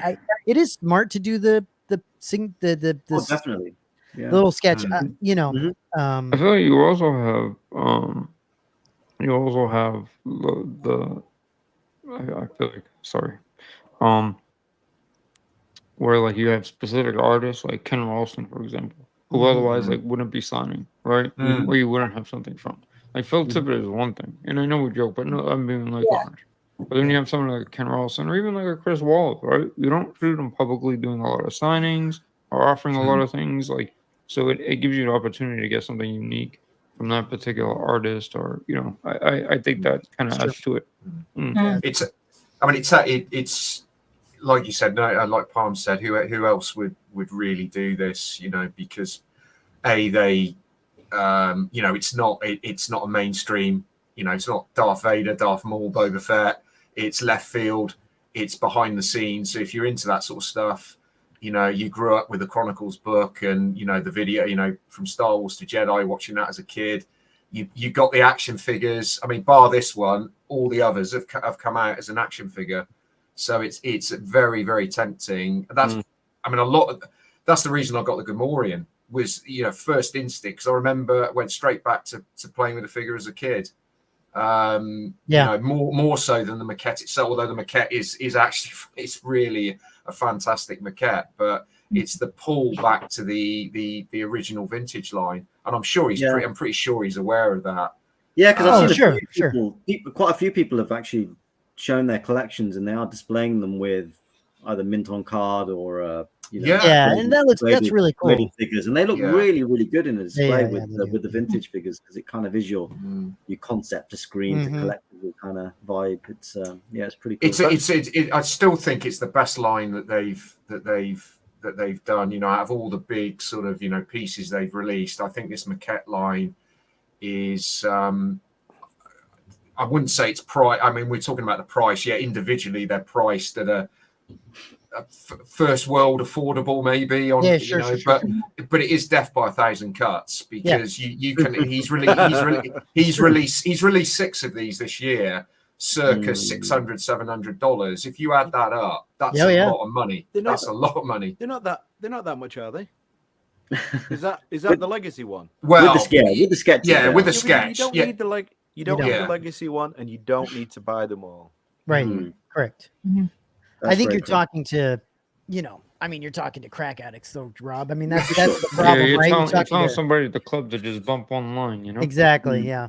You're like, hey, you don't need both of these. You don't need all these dime bags. Just pick one of them, and you'll be fine. So, like, I mean, that's the problem. It's like I think we all tend to fall into this, like, yeah, but this one would look good with this one, or these would look good with these, and you know, we fall into this like thinking that our display needs to have all of them, or have. I can see how these would really look good with the figures mint on card, and that that's a really good idea, because the mint on card figure collecting is just that's just insane. Yeah. To start that now is just it's insane starting. Yeah, crazy. Basically impossible. That you'd have to be picky. You'd have to basically buy the ones you like. But these characters and the mint on card figures, the you know, like the weak ways and stuff, they're not too bad. They're not too pricey. No, that's right. Yeah, you could display these down the bottom end, the Return the Jedi stuff, and that's why I think it's a great line, and I think it's a, you know, ultimately a smart thing to put out from Regal Robot. It's really great for them. I just think I would argue that their best stuff is stuff like the Rancor, the what's it called, the Tuscan. Tuscan Raider. Yeah, Yeah. Salacious, that kind of stuff. That's the stuff that I think is their best of the best. But I think that you've got to have something to fill in the gaps, and that's what this is for them and for everybody. Regal always has something coming out. I think these are absolutely fantastic. I'm not really drawn to the legacy ones, but like the signature one or just the more the base one, it's still a high end kind of prop replica, if you want. Because it's not a toy. It's not it's a high end piece, and it's a really affordable price if you don't want all the sketch and everything. And also these are never, the originals are never going to be in collectors' hands, right? The originals, no, of course, they'll never go. Yeah, the closest you're going to get are these. It's always funny. I love that he shows this picture every now and then where he shows all these things together and he picks one out. But then you look at all the other ones, you're like, how many can you count that he's released from this picture? Yeah, it's not very many. There's so many more. Yeah, there's the one with the little blue piece of Play-Doh shit with the little cranberries. Yep, I see that one. Yeah, he's released that one. Oh yeah, released this one. The skin-colored Nim Num there. Yeah, yeah. This one. Yeah, the one Tauntaun head. Tauntaun head. Yeah, and the Rancor at the back. Yeah, Rancor at the back. Mm-hmm. Oh yeah, and that is all, my friends. Like that's crazy. And I mean, it's just what's that? That Smithsonian, but that Smithsonian cover that's got a lot of concept ones in. So I'm just hoping he doesn't go down that route. Really not. That Gamorrean looks pretty good on that cover. Oh yeah, that's amazing. That standing Gamorrean. I think there's a lot of people that. Yeah, there's a lot of interest for that one. I think he will release this little guy right here, dude. He'll do that. Yeah, I think he said he'll do that at some point. The tough one's going to be a Man because of its size and look how thin those arms are. Yeah, and staff as well. Yeah, and then a Fault Man next to him, which is coming early next year. Now that is going to be expensive because that's taller than Rancor, I think. Yeah, the perspective is hard to see because they're all laid out in different. The perspective's different, but I like this. I like this. This new maquette, even though it's what is not this one? This looks like that's a Jabba concept. Play-Doh man sitting in That's a Jabba, yeah, that's Jabba. That's one of Phil's. Holy shit, dude! That looks like it melted in a fire. That was when he was on it. Let's use this. Yeah. Holy shit! I hope they release that, Matt, just to get you on the show, just so you can chat about this one. That's amazing. Who was the There was an actor. George should make him look like this. Sidney Greenstreet. Yeah, that was it. Yeah. Yeah, let's. What an insult to Sydney, huh? Like I like that. But leave it out in the sun for a couple hours, and then we'll put it out. That's crazy. But yeah, I mean the other thing is how he's going to space these out in between Phil releases. Is still interesting to me because Phil did so many of these. Dude. That. He's obviously got a plan. I mean, he's done it quite well so far, but Phil's just all over the maquettes. Really, he just did so many of them, and I guess it's testament to him. But there's just so many Phil. There is a lot of them. There's a lot of them. I mean, it's a testament to what he worked on, no doubt. But it's just, you're right. He has to kind of work around like. Yeah, you don't want to come out. Space it out. He's got to space it out. So. I watched the interview with Chris that Tom did. He released it on YouTube, and he did say that Chris said that this was the best maquette that he'd designed for Return of the Jedi. Chris, the ones that Gremlins, didn't he? He did all the Gremlins. Yeah. It's really funny because I listened to that interview as well, and he said that he wished he had more time to sculpt this because he said he just threw them together. And if you look at his sculpting, it actually looks super precise. If you compare it with, we've got the Reese one. If you put it next to one of Phil's, it does look. It looks like a finished piece basically. And he said, I just rushed them, which is what a lot of these guys did. I'd love to hear that they spent.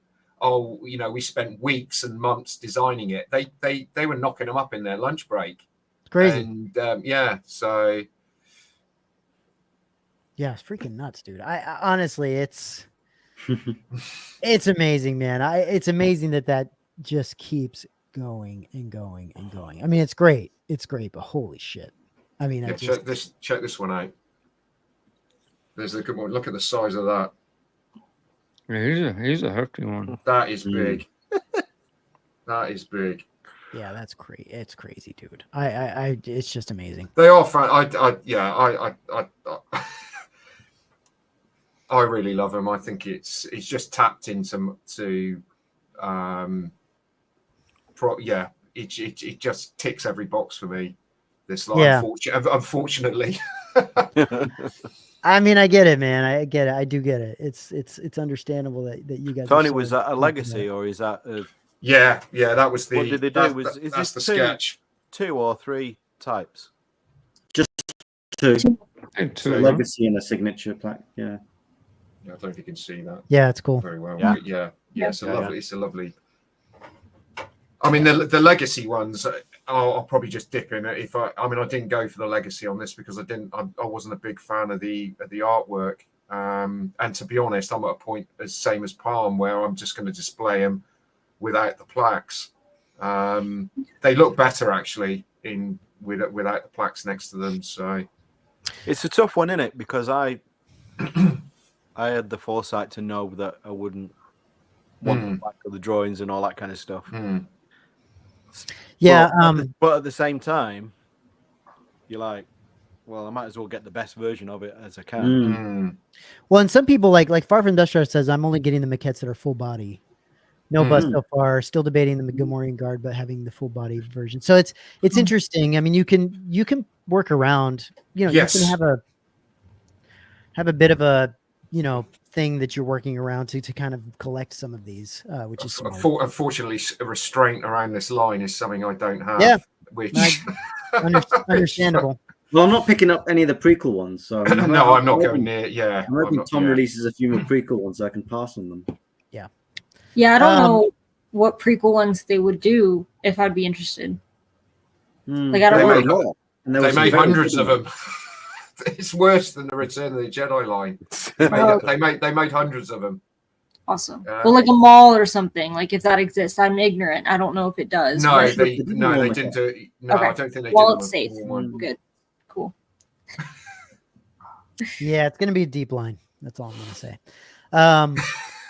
Let's move on. Let's move on to this. I think I found. Let me see here. I found very interesting.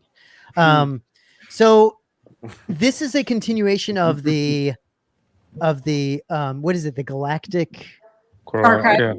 Galactic Archive line from Disney. So it's not Hasbro. It's not Black Series. It's going to be sold, I think, mainly at the parks and online on Disney Online, kind of a thing. Cece, do you have a specific? What is this specifically from? This is a comic. Yeah, so it's from.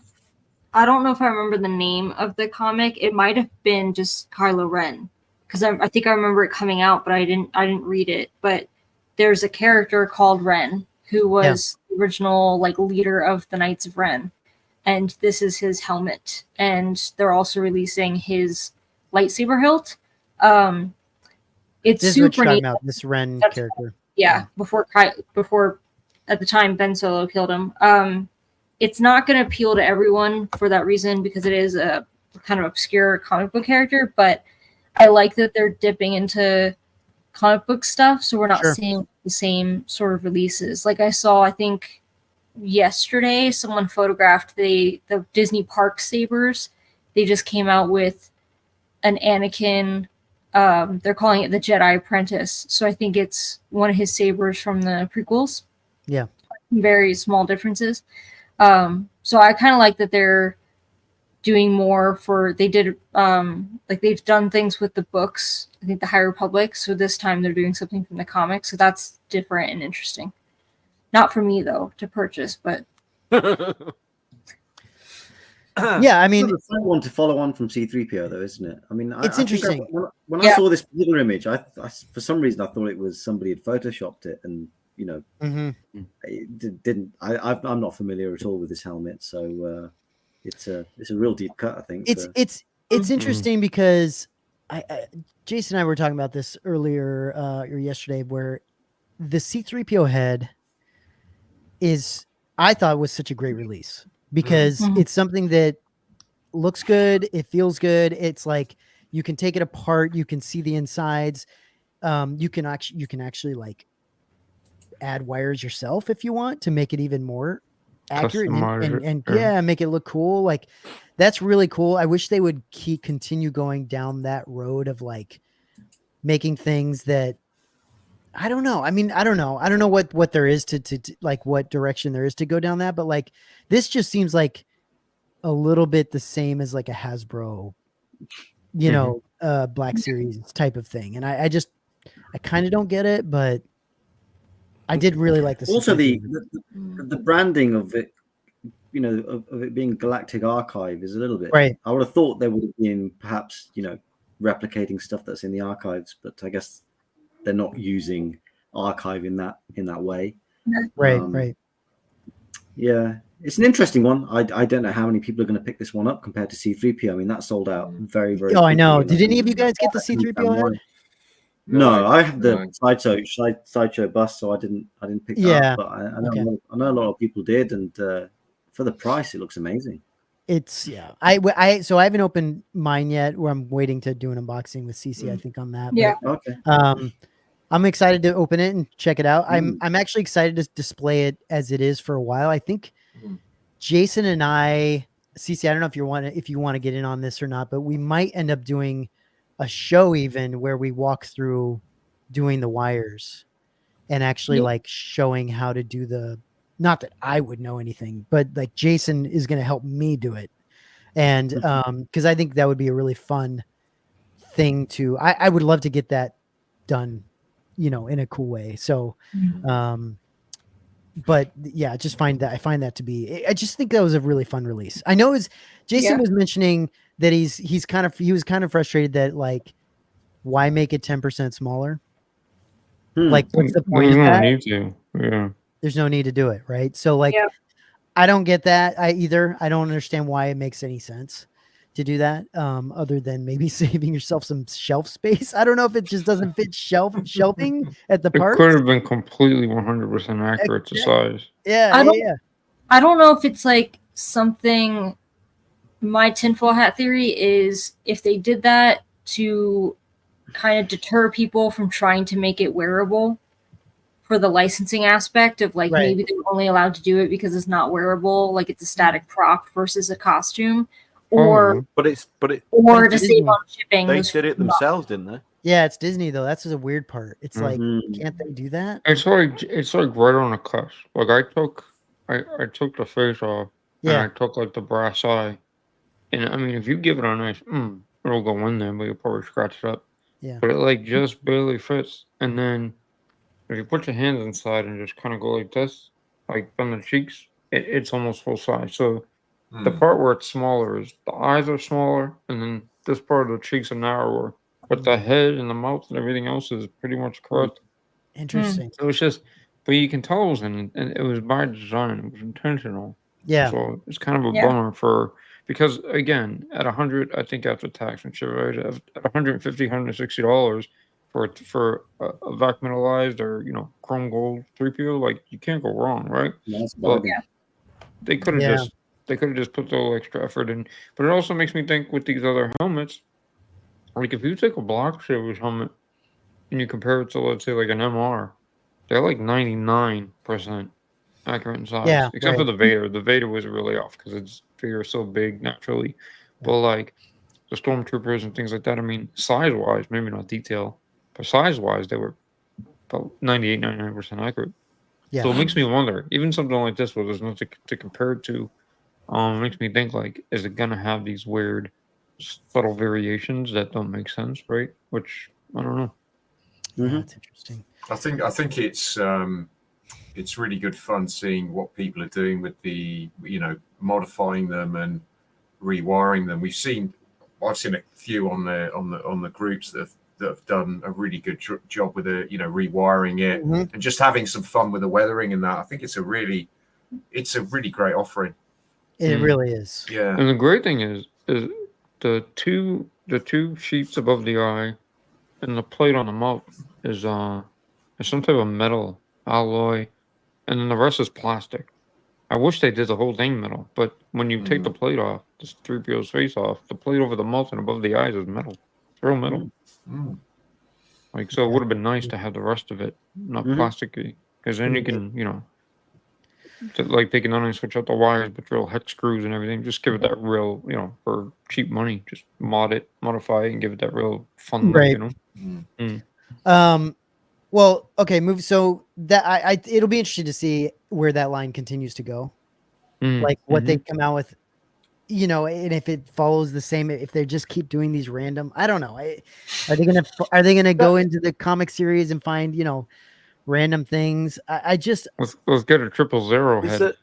Such a strange. I don't know much about that helmet they've released. I mean, it's just such a strange choice. Really weird, but. So that one, I saw it on Hyperdrive or on Facebook somewhere, and I was like, "What is this?" So I started reading the comments, and I was about 3 comments down, and there was just one that said, "Easy pass for me." I wish I could credit who'd put it. I can't remember. Can't remember what it was. It just said, "Easy pass for me," and I was like, the comment I liked when someone said, "Is this from GI Joe?" I was like, "Wow, it does look like from GI Joe." Yeah, it just kind of looked like a little Cobra Commander-ish. I mean, like for people that want to dip into comic stuff, like into the extended, comic universe of things, right? It's I'm not look, I don't have to like everything that that comes out. It's just it would be cool if they continued to go down the it'd be cool if they continued to go down the line of like making things that can either be adjusted or made better by some small weathering things here and there, and that we would like. Honestly, I wish someone would make versions that are affordable of the the binocular things. What are they called? The Macro binoculars. Yeah, things like that. I wish cameras, stuff like that. Yeah, I wish they would make stuff like that could be displayed easily. That a proper Jedi training remote instead of chasing down with the MR building one. Like, like that would make a lot of sense to me. Is to make things that not in a cheap way, but make things that are affordable that still look very good on display. I wish they would do that. Or someone would. Oh my god, I'm so sorry. This looks like the Tesla AI robot. That's what it looks like. The Tesla bot. Yeah, it does. Yeah. Oh my god, dead smack on is a Tesla bot. Yeah. Sorry, just put in my mind. I'm driving crazy. That'd be cool. But, it so kind of just looks generic sci-fi. Yeah, it does a little bit. Show a picture to someone, they're not going to say Star Wars, and that's a problem with a lot of the new designs for me. Yeah, but the Tesla robot, aren't they saying that looks like iRobot? Kind of, yeah. Yeah, a little bit. It's just kind of generic looking. Yeah, you're not wrong. And they all look like something that you see in a video game. Right. Yeah, you're not wrong. Yeah, I don't know. We'll see where it goes and see kind of where things are headed with that. But it is cool that they're doing something different, but we'll see. They need to just sculpt these things in the lunch hour. Yeah, no shit. Most definitely, absolutely. What are you showing us, Jason? I'm trying to show a Tesla bot, but yeah, it's blurry. I don't know if it's gonna work. Super blurry. Yeah. I know what you're talking about, though. It's got the whole face and yeah, I get you. Let's move on. Is that 3PO head the same size as the Bluetooth speaker 3PO head that came out a few years ago? Probably. It's close. Yeah, I think that was also undersized by about. I'm not sure how much, but that was definitely undersized. I don't know by how much. Maybe that was probably.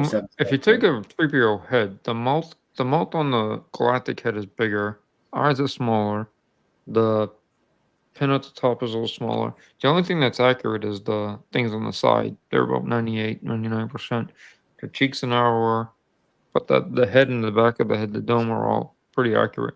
This is weird. It looked like it was very intentional. That Probably leave it to Disney to they're probably taking measurements from like the new movies that they kind of had a slight change on. Mhm. You know what I mean? And it's like, yeah. Do you think they perhaps try and idealize it by taking away some of the asymmetry, and by doing that, that's what Maybe. results in the Possibly, Yeah. yeah. Because if you look at the castings that most people have in their collections, they they're from touring suits or whatever, if it has lineage, and they're wonky. So yeah, I think cleaning it up probably that's caused what it to exactly. could be.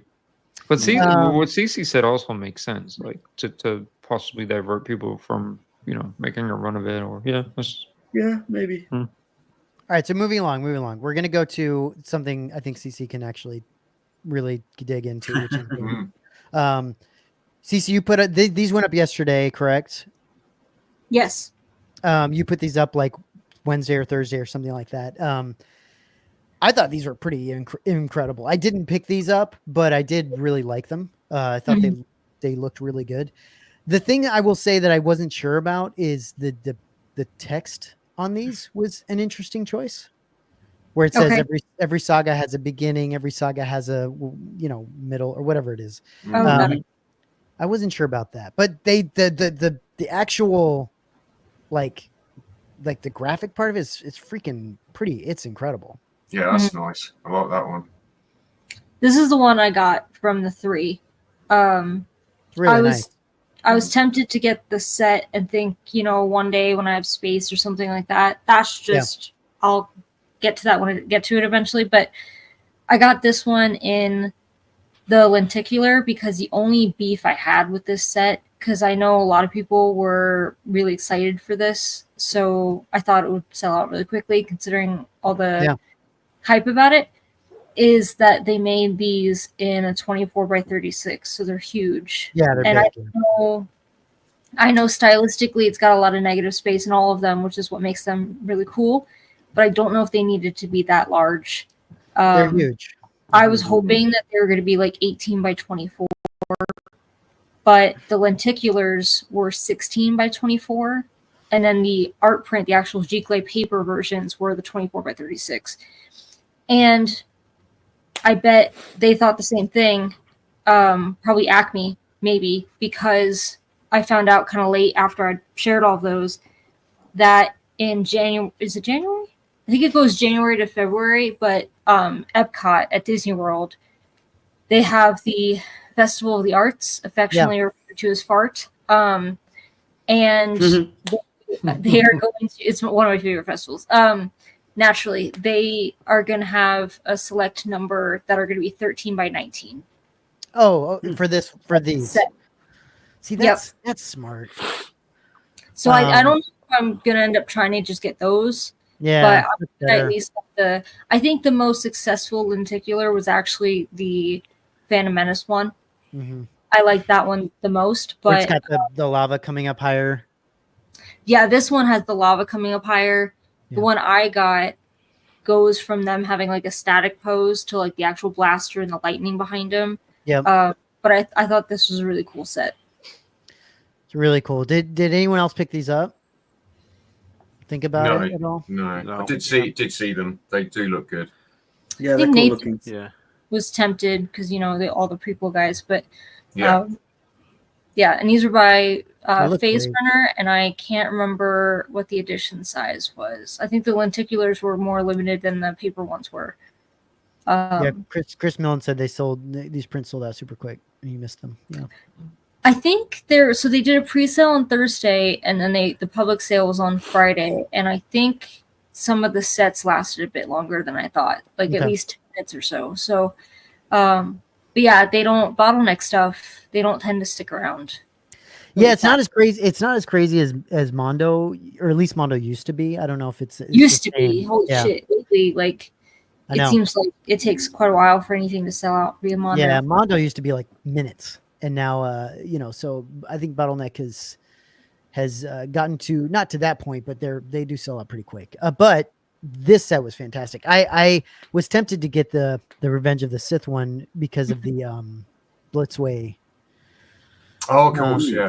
you know, but Well- let's be honest. Am I going to put this behind it? I'm not going to put this behind it. Like, that's crazy. The size of it, and like, it's not going to happen, guys. And also, it's such a pivotal scene. It's been done multiple different times by different artists. Like Flory did one that was, I think, 12 by 24.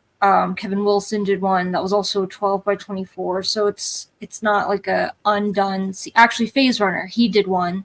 Same artist who did these. That's, I think, still available through Acme Archives of both of them, but it's a high ground scene. So it's like, right. So it's not the same like pose exactly, but that theme's certainly about if you'd like to get something like that for the statue.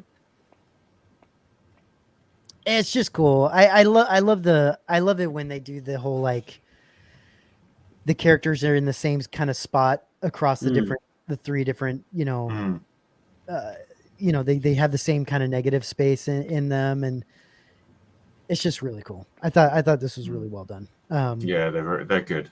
They're really nice. I wish I had space, or I don't even know. I don't even know where I would put something like this. Like it's a lot, dude.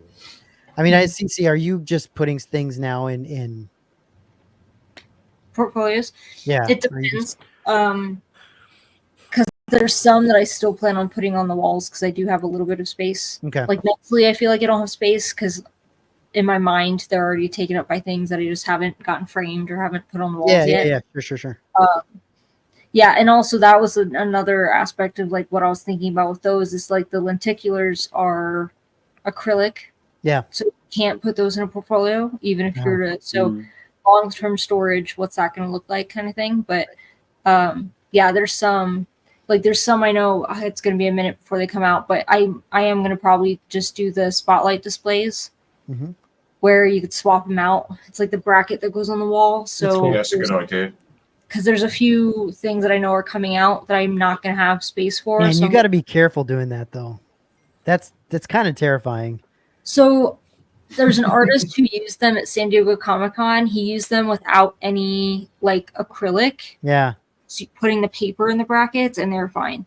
But he told me how he modified them because the brackets are metal. Yeah. So he could like shave down the sides so that they weren't as sharp. And then he also put like it wasn't Velcro, but it was like a felt or something, like a felt on the underside, so that was what was contacting the paper and not the metal itself. So I wouldn't put like $1,000 art print in. First of all, I shouldn't own something like that, but I wouldn't put something like that in a frame. That's like that's crazy permanent framing money. But for something that I want to switch out just so I can get a chance to see it more often, sure, it's fine. You need like one of those. You need to get like one of those, like a frame that you can literally like flip around inside your wall, and so you can have like multiple things displayed and just flip them around. I mean, that would be ridiculous, but like that would be sick if you could actually like have like flipping frames that you can like decide what you want to display at the certain time. That'd be cool. I think I've seen light boxes like that. That's really cool. Anyway, that's a whole lot of room that you have to display those on. But let's move on to we've got a couple hot toys to talk about, which are kind of cool. They've released loads the last couple of weeks, haven't they? I'm worried about Nathan. They've released a ton. He couldn't make it tonight. He's in therapy at the moment. So seriously. Oh yeah, he said it was a party or something. No, it was a late night therapy session.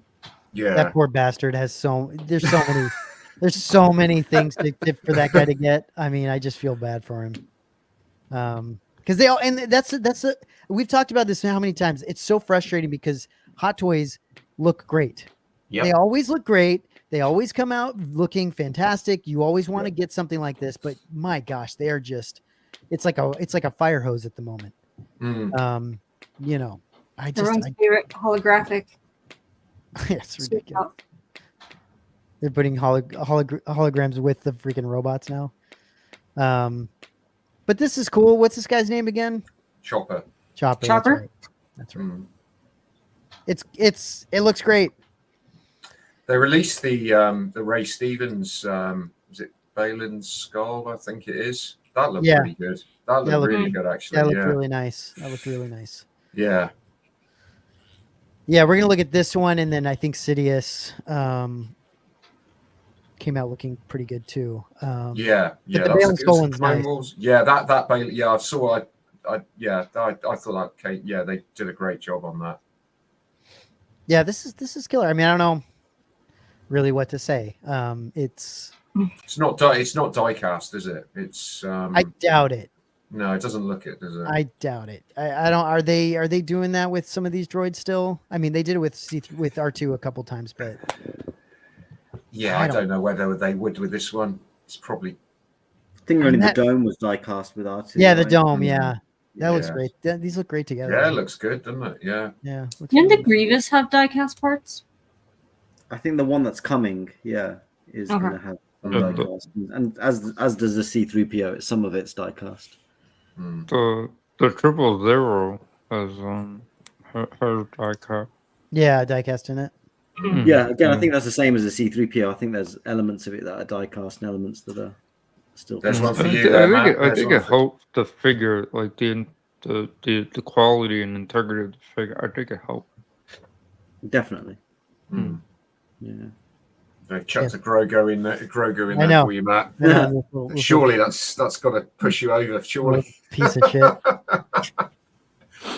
Freaking horrible. They had some great shots. Absolutely great shots. Yeah. Yeah, it's He fun. looks- It's a fun he little really- droid. He is. He's super fun. He looks great. It's. I'm sure people that are big on that series would love it. That Ahsoka line is great from Hot Toys. I still think it's probably the best line they've done. I think. Really, Yeah. Really good since the Rogue One. Since one that they did, yeah. I thought No, I that hear was you. really good. When I see Chopper, he just looks like Star Wars meets Wallace and Gromit. Sure. Yeah. I don't know. Yeah, what it is. yeah. It just kind of Yeah. has that Yeah. feel to Little it, kind of twang, all wobbly and Yeah. That's funny. This And the is wheel. It reminds me a little. I don't know why it shouldn't do something out of the black hole. One of the old Bob, or I don't know. Oh, yeah. Maybe it's its personality in Rebels, but Well, there's elements Yeah. of the Macquarie concept as well, isn't there? With Chopper. Mm-hmm. Yeah, he's a cool robot. mm. And then they came out with this one as well. The So this one's off the Clone Wars cartoon. Is that right? I think so. Yeah, it's got a killer head sculpt on it from Creepy. yeah. I They do really- they do Ian McDermott really well. I think that looks great. They do old people really well. We've always said that Mm. about Hot Toys. Mhm. They can they get those like liver spots and those freaking like So this looks Well, amazing. Tarkin they did Yeah.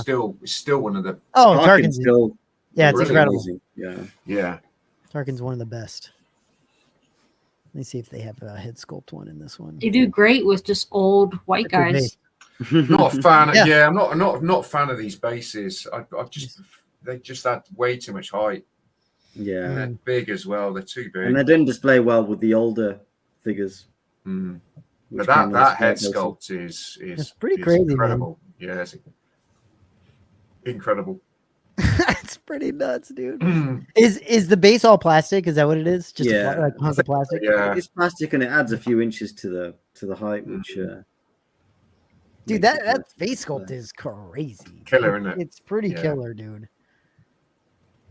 I heard that they're going to re-release Return of the Jedi Emperor again.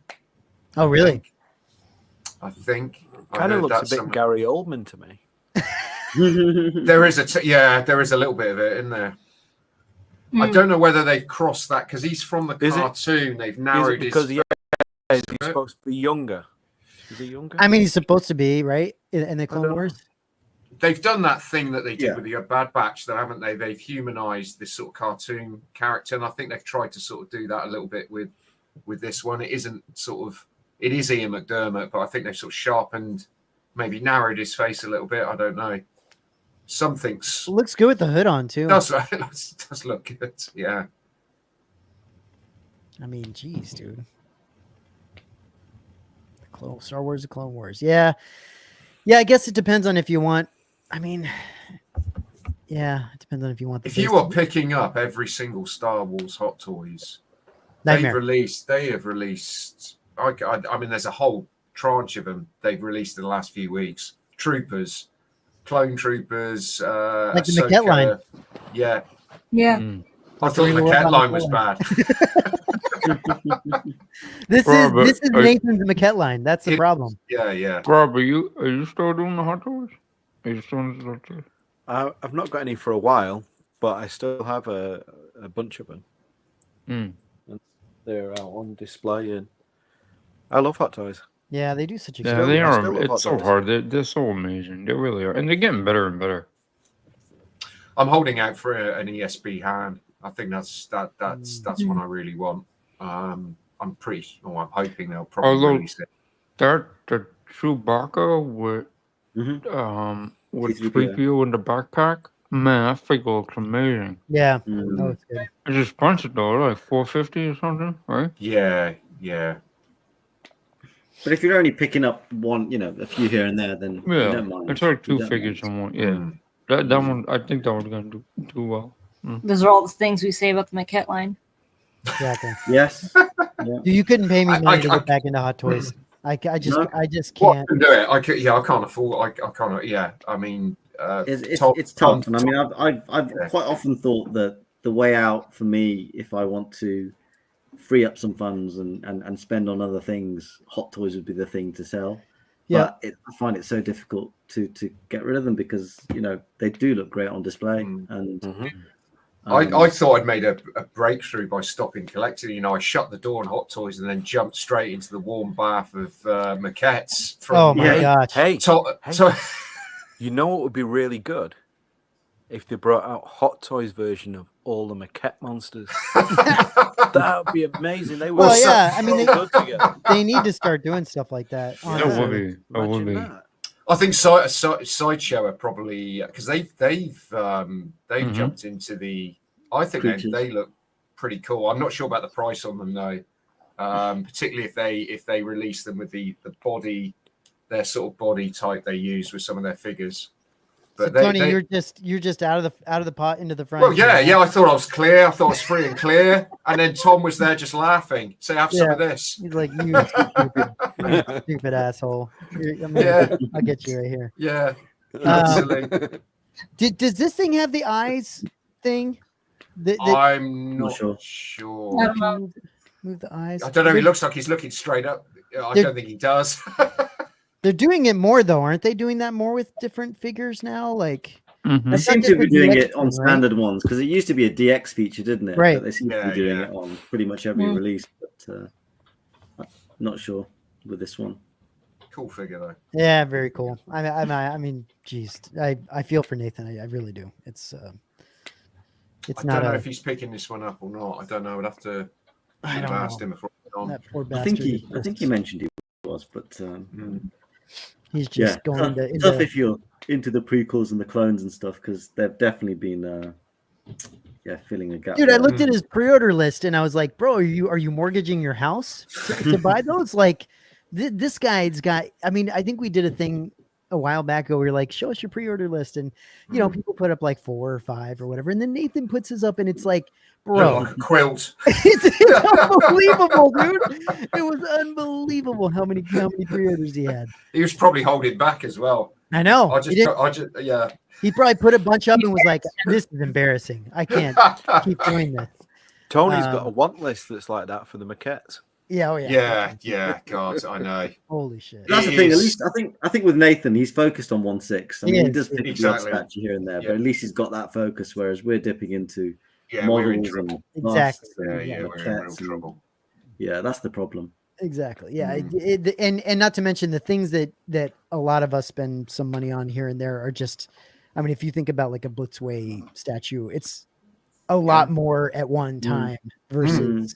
That thing costs a lot more over for just one thing. Yeah, so he's getting a bunch of stuff, but it's Yeah. And they take 3 years to come out with them. So it's like, he's got time. Yeah. So whatever. Mhm. Let's see how that goes. But yeah, I mean, guys, I don't know what else we have to talk about. Honestly, like there hasn't been a lot of stuff that's come out lately. No, it's quieting down. It's definitely quieting down, and I don't even know what else is on the horizon. There doesn't seem to be much being teased. Yeah. Either, for certainly. Rob, I- how are you feeling? How are you feeling now that you guys got the Bausch kind of? I mean, done. You're still shipping, I'm sure, some of them, but like, Mhm. how are you guys feeling? Good. Have to be. Yeah. Have to feel Very great. good. That's great. And do you love seeing them in people's collections? Like people putting Yeah. them up. It looks so good. Yeah. Like the hyperdrive's Yeah. covered with it. It's fantastic. Yeah. It's great. It's great seeing them land and the feedback and stuff. And it's what we were thinking when we were doing it. Good. So it's nice to see that being reaffirmed. Yeah. Mhm. Rob, are you seeing more people? Are you see people using the stand that comes with it more, or are there some people that are using their own type of stands? Because I know it's like it's more of a sizable stand, right? Like Yeah. it takes a little bit more space to display it. Yeah. Ro- I think Tony, that was are- intentional. Tony, are you in Parm displaying it on your own kind of stand? No, or- no, I'm using the stand that it came with. Okay. I Okay. I was just Yeah, wondering. using it with when it came. Okay. I Yeah, like it's- it I mean, because it was intentional because it gives it presence. Yes. Right. Mm. Right. I like it too. It's just You can't crowd it. right. Mhm. That is crowd true. That thing. That is true. It gives it some space, which is true, which is nice. No, Well, I love. I don't know if it's going to fit in my space, but Hopefully, I love seeing it on in everybody's collection. Oh, Cece, you have yours behind you too. That's cool. Yep. Yeah, it looks so nice. I think. oh yeah, I see it. So, Rob, is the next thing then to get the ad out? Is that the next? Yeah. Yeah. Okay. That's exciting. That's gonna be Yeah. good too. Update on that this week. Okay. Coming this Friday, but yeah, that's Good. That's looking really good. But I'm pleased where we're at with that. Good. Yeah, you guys picked some really killer projects to go back to back. Those are great. Yeah, I'm hoping for a nice run in now to the end of the year. Yeah. Got some really good stuff, and then we've got some new stuff Oh, killer. that we're kind of working on. That's awesome. But yeah, I mean, the Star Wars is in a bit of a weird place at the moment. In what way? How do you feel? I don't know. I don't know if it's just everything, the whole where the world is at the moment. Or it's just Star Wars or what. I think yeah, it's everything. I think there was a peak during the pandemic, right? So naturally we're at the negative slope of Coming out of it. And that'll settle. It doesn't help with Disney making all of these terrible. No, I think that's alienated a lot of people. But I think It's definitely divide. It's definitely caused a lot of divide, even more so than normal. But you're right. The peak that we had. Yeah, but would that affect though? RS coming out with stuff from the original trilogy. I mean, the original trilogy is it's like a staple. I mean, that's it's not that. It's the overall collector mentality, like the how like collectors kind of come together, right? Yeah. And these like sort of little cliques. I think when people start to have this divide, you almost feel defeated at times. It's like, oh, I have no interest in this, I have no interest in that, and it starts to sort of, go back and forth with that. It's a form of fatigue that sets in, isn't it? It's the fatigue. It's the fatigue, basically. Yeah. I think it can be. You can, if you're not careful, it can be really stressful if you start. Because I think around the pandemic, I think people weren't working, and everybody was like consolidating online, and then everyone was sort of going crazy buying stuff, and you see people coming in and they're just they'll hoover up everything, and then they'll just whiz in for 6 months or a year, and then that's it. They'll just sort of you won't see them again. Right. And it's I'm not in this hobby to collect stuff per se. I just love the franchise, so it's just a byproduct of it. I don't know when it will end, but I just enjoy it. But I think some people come in to collect because they have to. I don't know. They have to have it, or it's not because they love that particular thing. It's just because they have to have it. And there is, it's you can get fatigued really, really quickly. See, I kind of have the feeling that it's more of a, like Parm said, coming out of the pandemic time where you weren't spending shit tons of money all over the place buying this or that or whatever, and people were having issues with supply and getting things and not being able to release things. So like you didn't have, I think, as many choices either for things coming out. Now it's like things are coming out all the time. Like I feel like every time we turn around, there's something new coming out, and it's like, you know, you have a lot of competition for your dollars, and so it's exhausting. I think it's very, you know. it's Well, very and I think also I don't want to speculate as to like why, like all the reasons why, but I think financially people are in a really weird spot because you used to see things sell really fast, like on the resale market. Like if you needed equity from your collection, if you needed Great like point. a pet, you want to sell two hot toys for like 3 times what you paid for them, you're not getting that now. You Like, can't give them away. Nothing is selling. Yeah, great. Hard to point, sell stuff. CC. Dude, I sold my hot toys at the peak, bro. Yeah, it's not Star Wars either. It's not The peak. because like I see it in the art and print collecting communities where people try to sell something real quick because the next best thing that's coming out, and they're not moving. So I've seen that a lot. That's a great point, CC. I've got stuff stinking up eBay that's been on there for about a year and a half, and it's not going, it's not moving. That's crazy, man. It's crazy. And they're hot toys. There's still some hot toys, you know, that I'm selling, and they just haven't moved. So that's certainly made me pull the brakes on sort of collecting. But yeah, it's difficult. It's difficult when Tom's releasing a maquette every other month. Yeah, and you know when Funko's down, you know it's not a good. Just on that point, quite often I would convince myself to buy something, thinking, well, if I don't like it, I'll be able to move it, sell it on, I'll get my money back. I don't think like that anymore because I have to think a little bit harder about that because it's not as easy to sell stuff. Like CC says, it's a lot more difficult for some reason, and that probably the reasons that we already, you know. It's like the bigger stuff as well. You know, people buy this, you know, the really big, you know, life size stuff or whatever. You sort of you got to be careful with that because you could end up being married to it. Yep. Because pieces like that you can really get stuck with, and I think like what I'm seeing recently is even pieces that, you know, hot toys is one thing. Like before you could. It was like printing money. You bought a hot toy for a couple $100. You could sell it for double, triple, even if it wasn't a popular one. Now you can't give them away. Sideshow is you can buy one, actually get one free right now. I know, but it makes sense. But like I'm noticing, like even the last couple of weeks or month, if you pay attention to like kind of what's going on, even like the highly sought after stuff that's like really hard to find or doesn't pop up. Maybe like, you know, early Regal Robot Maquette or something that like was going for 1,800 in February. I mean, they're going for a couple hundred. Like you just can't. It's like nothing's selling. You know, it's crazy. Rob, does that affect what you guys decide to do next at all, or is it just you just guys have a plan? You just keep going. What's the plan? Yeah, we don't really have a plan. Yeah, we just work on stuff and and then it's ready. And do you still do a ton? Look at it. Rob, do you still guys do a bunch of stuff for the 501st? Do you still do a bunch of that? Kind of stuff? Yeah. Okay. Yeah, all the costumes and stuff. Yeah. That's nice. That's nice that you have that to kind of keep going. That's great. That's great. I'm really looking forward to seeing what you guys come out with, you know, beyond the AT-AT. What's coming up. That's going to be great. It'll be interesting to see what Regal Robot comes out with, you know, coming up. There's going to be I'm sure some good things, but we must be due a big one from Regal too. I would think so.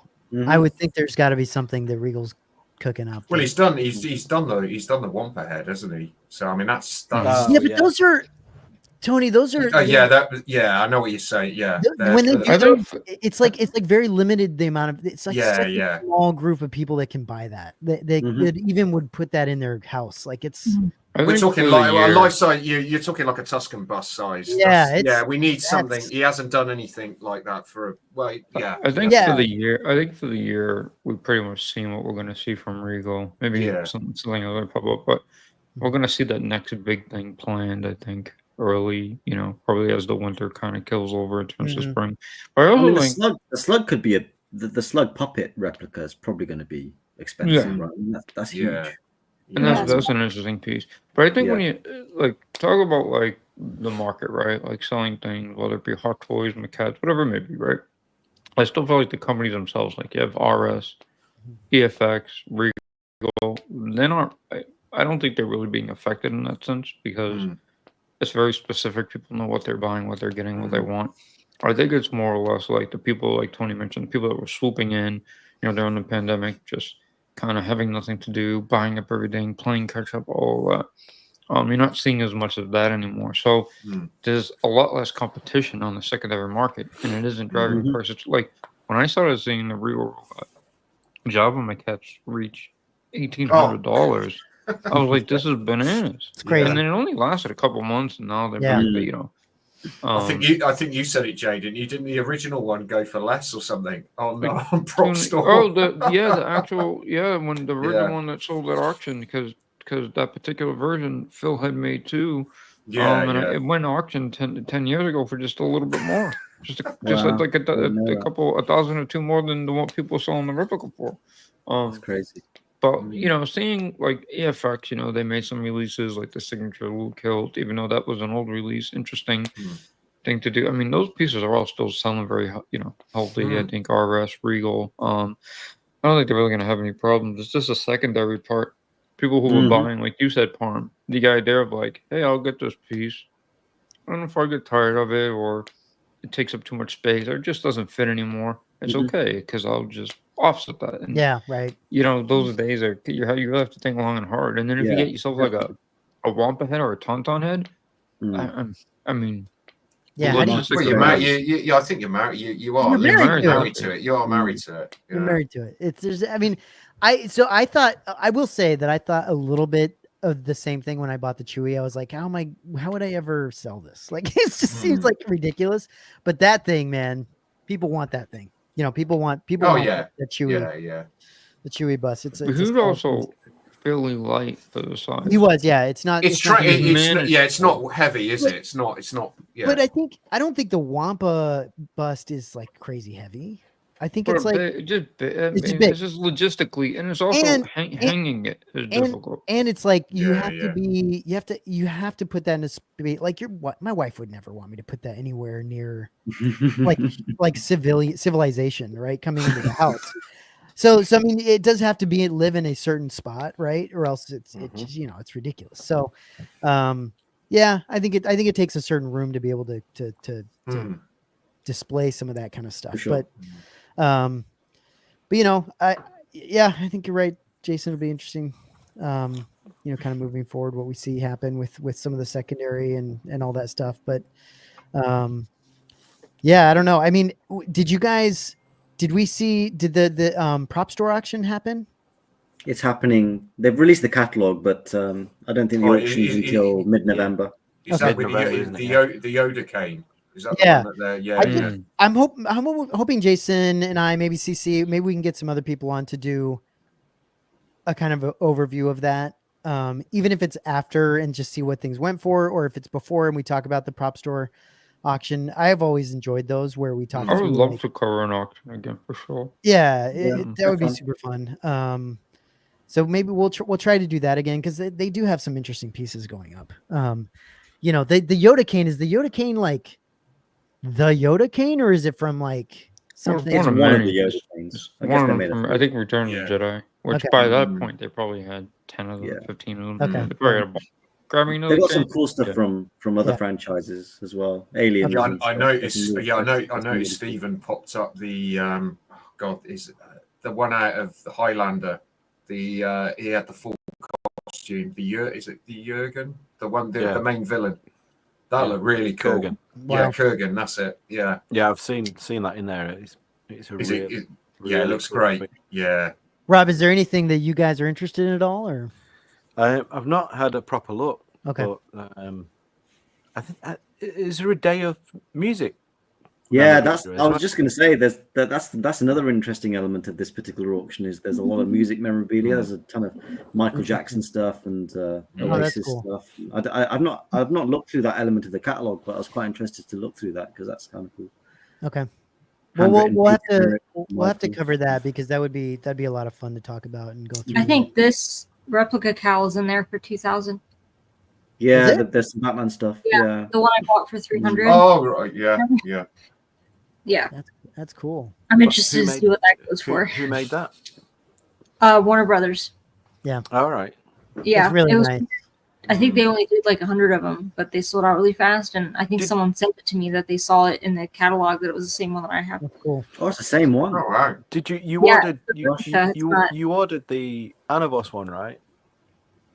That one they canceled because they couldn't figure They're this. cancelled. They after like a year and a half, I think they decided they couldn't figure out the silicone because it looked really too shiny or something. So Mhm. I'm still looking for a decent Keaton one. This one, that one I'd be willing to replace if someone does a more detailed one, ironically. But I might end up going with the Pure Arts Keaton one and just not using the base it comes with because that's what bothers me about that one. But yeah, that's the only one I've got left that I want. It's the Keaton cow. Yeah, it's cool. Yeah, I mean, guys, I think that's gonna be probably it. I don't think we have much left to chat about. Thank you all for your time, for No, it's good to be jumping on. on, and really appreciate it. Rob, thanks for coming on. I know we're missing Yeah, it's Nathan. Hopefully, Good to catch Nathan- up. It's been Yeah. Too long. while. Yeah, it's been a minute. So we really appreciate you jumping on. It's been great. Yeah, we'll see. I think yeah, I think we're probably do another one in a couple weeks, CC, I would imagine, something like that. Yeah. We'll schedule some stuff. We've got some product spotlights that we're planning on doing and putting out. I think Jason, I think we've got Tom coming on for a couple of those. Yeah, Tom's gonna join for a few. Yeah, join us for some product And spotlights. then That'll be cool. and then we might be, I don't know if it's too premature to say, but doing some discussion on the Saga Museum. Yes, yeah. Mm. We're Yeah. working on some stuff. Fun. Yeah, for the Saga Museum. So that'll be fun too. But yeah, anyway, thanks chat for hanging out. Appreciate you as well. And we'll see you guys next week, maybe something.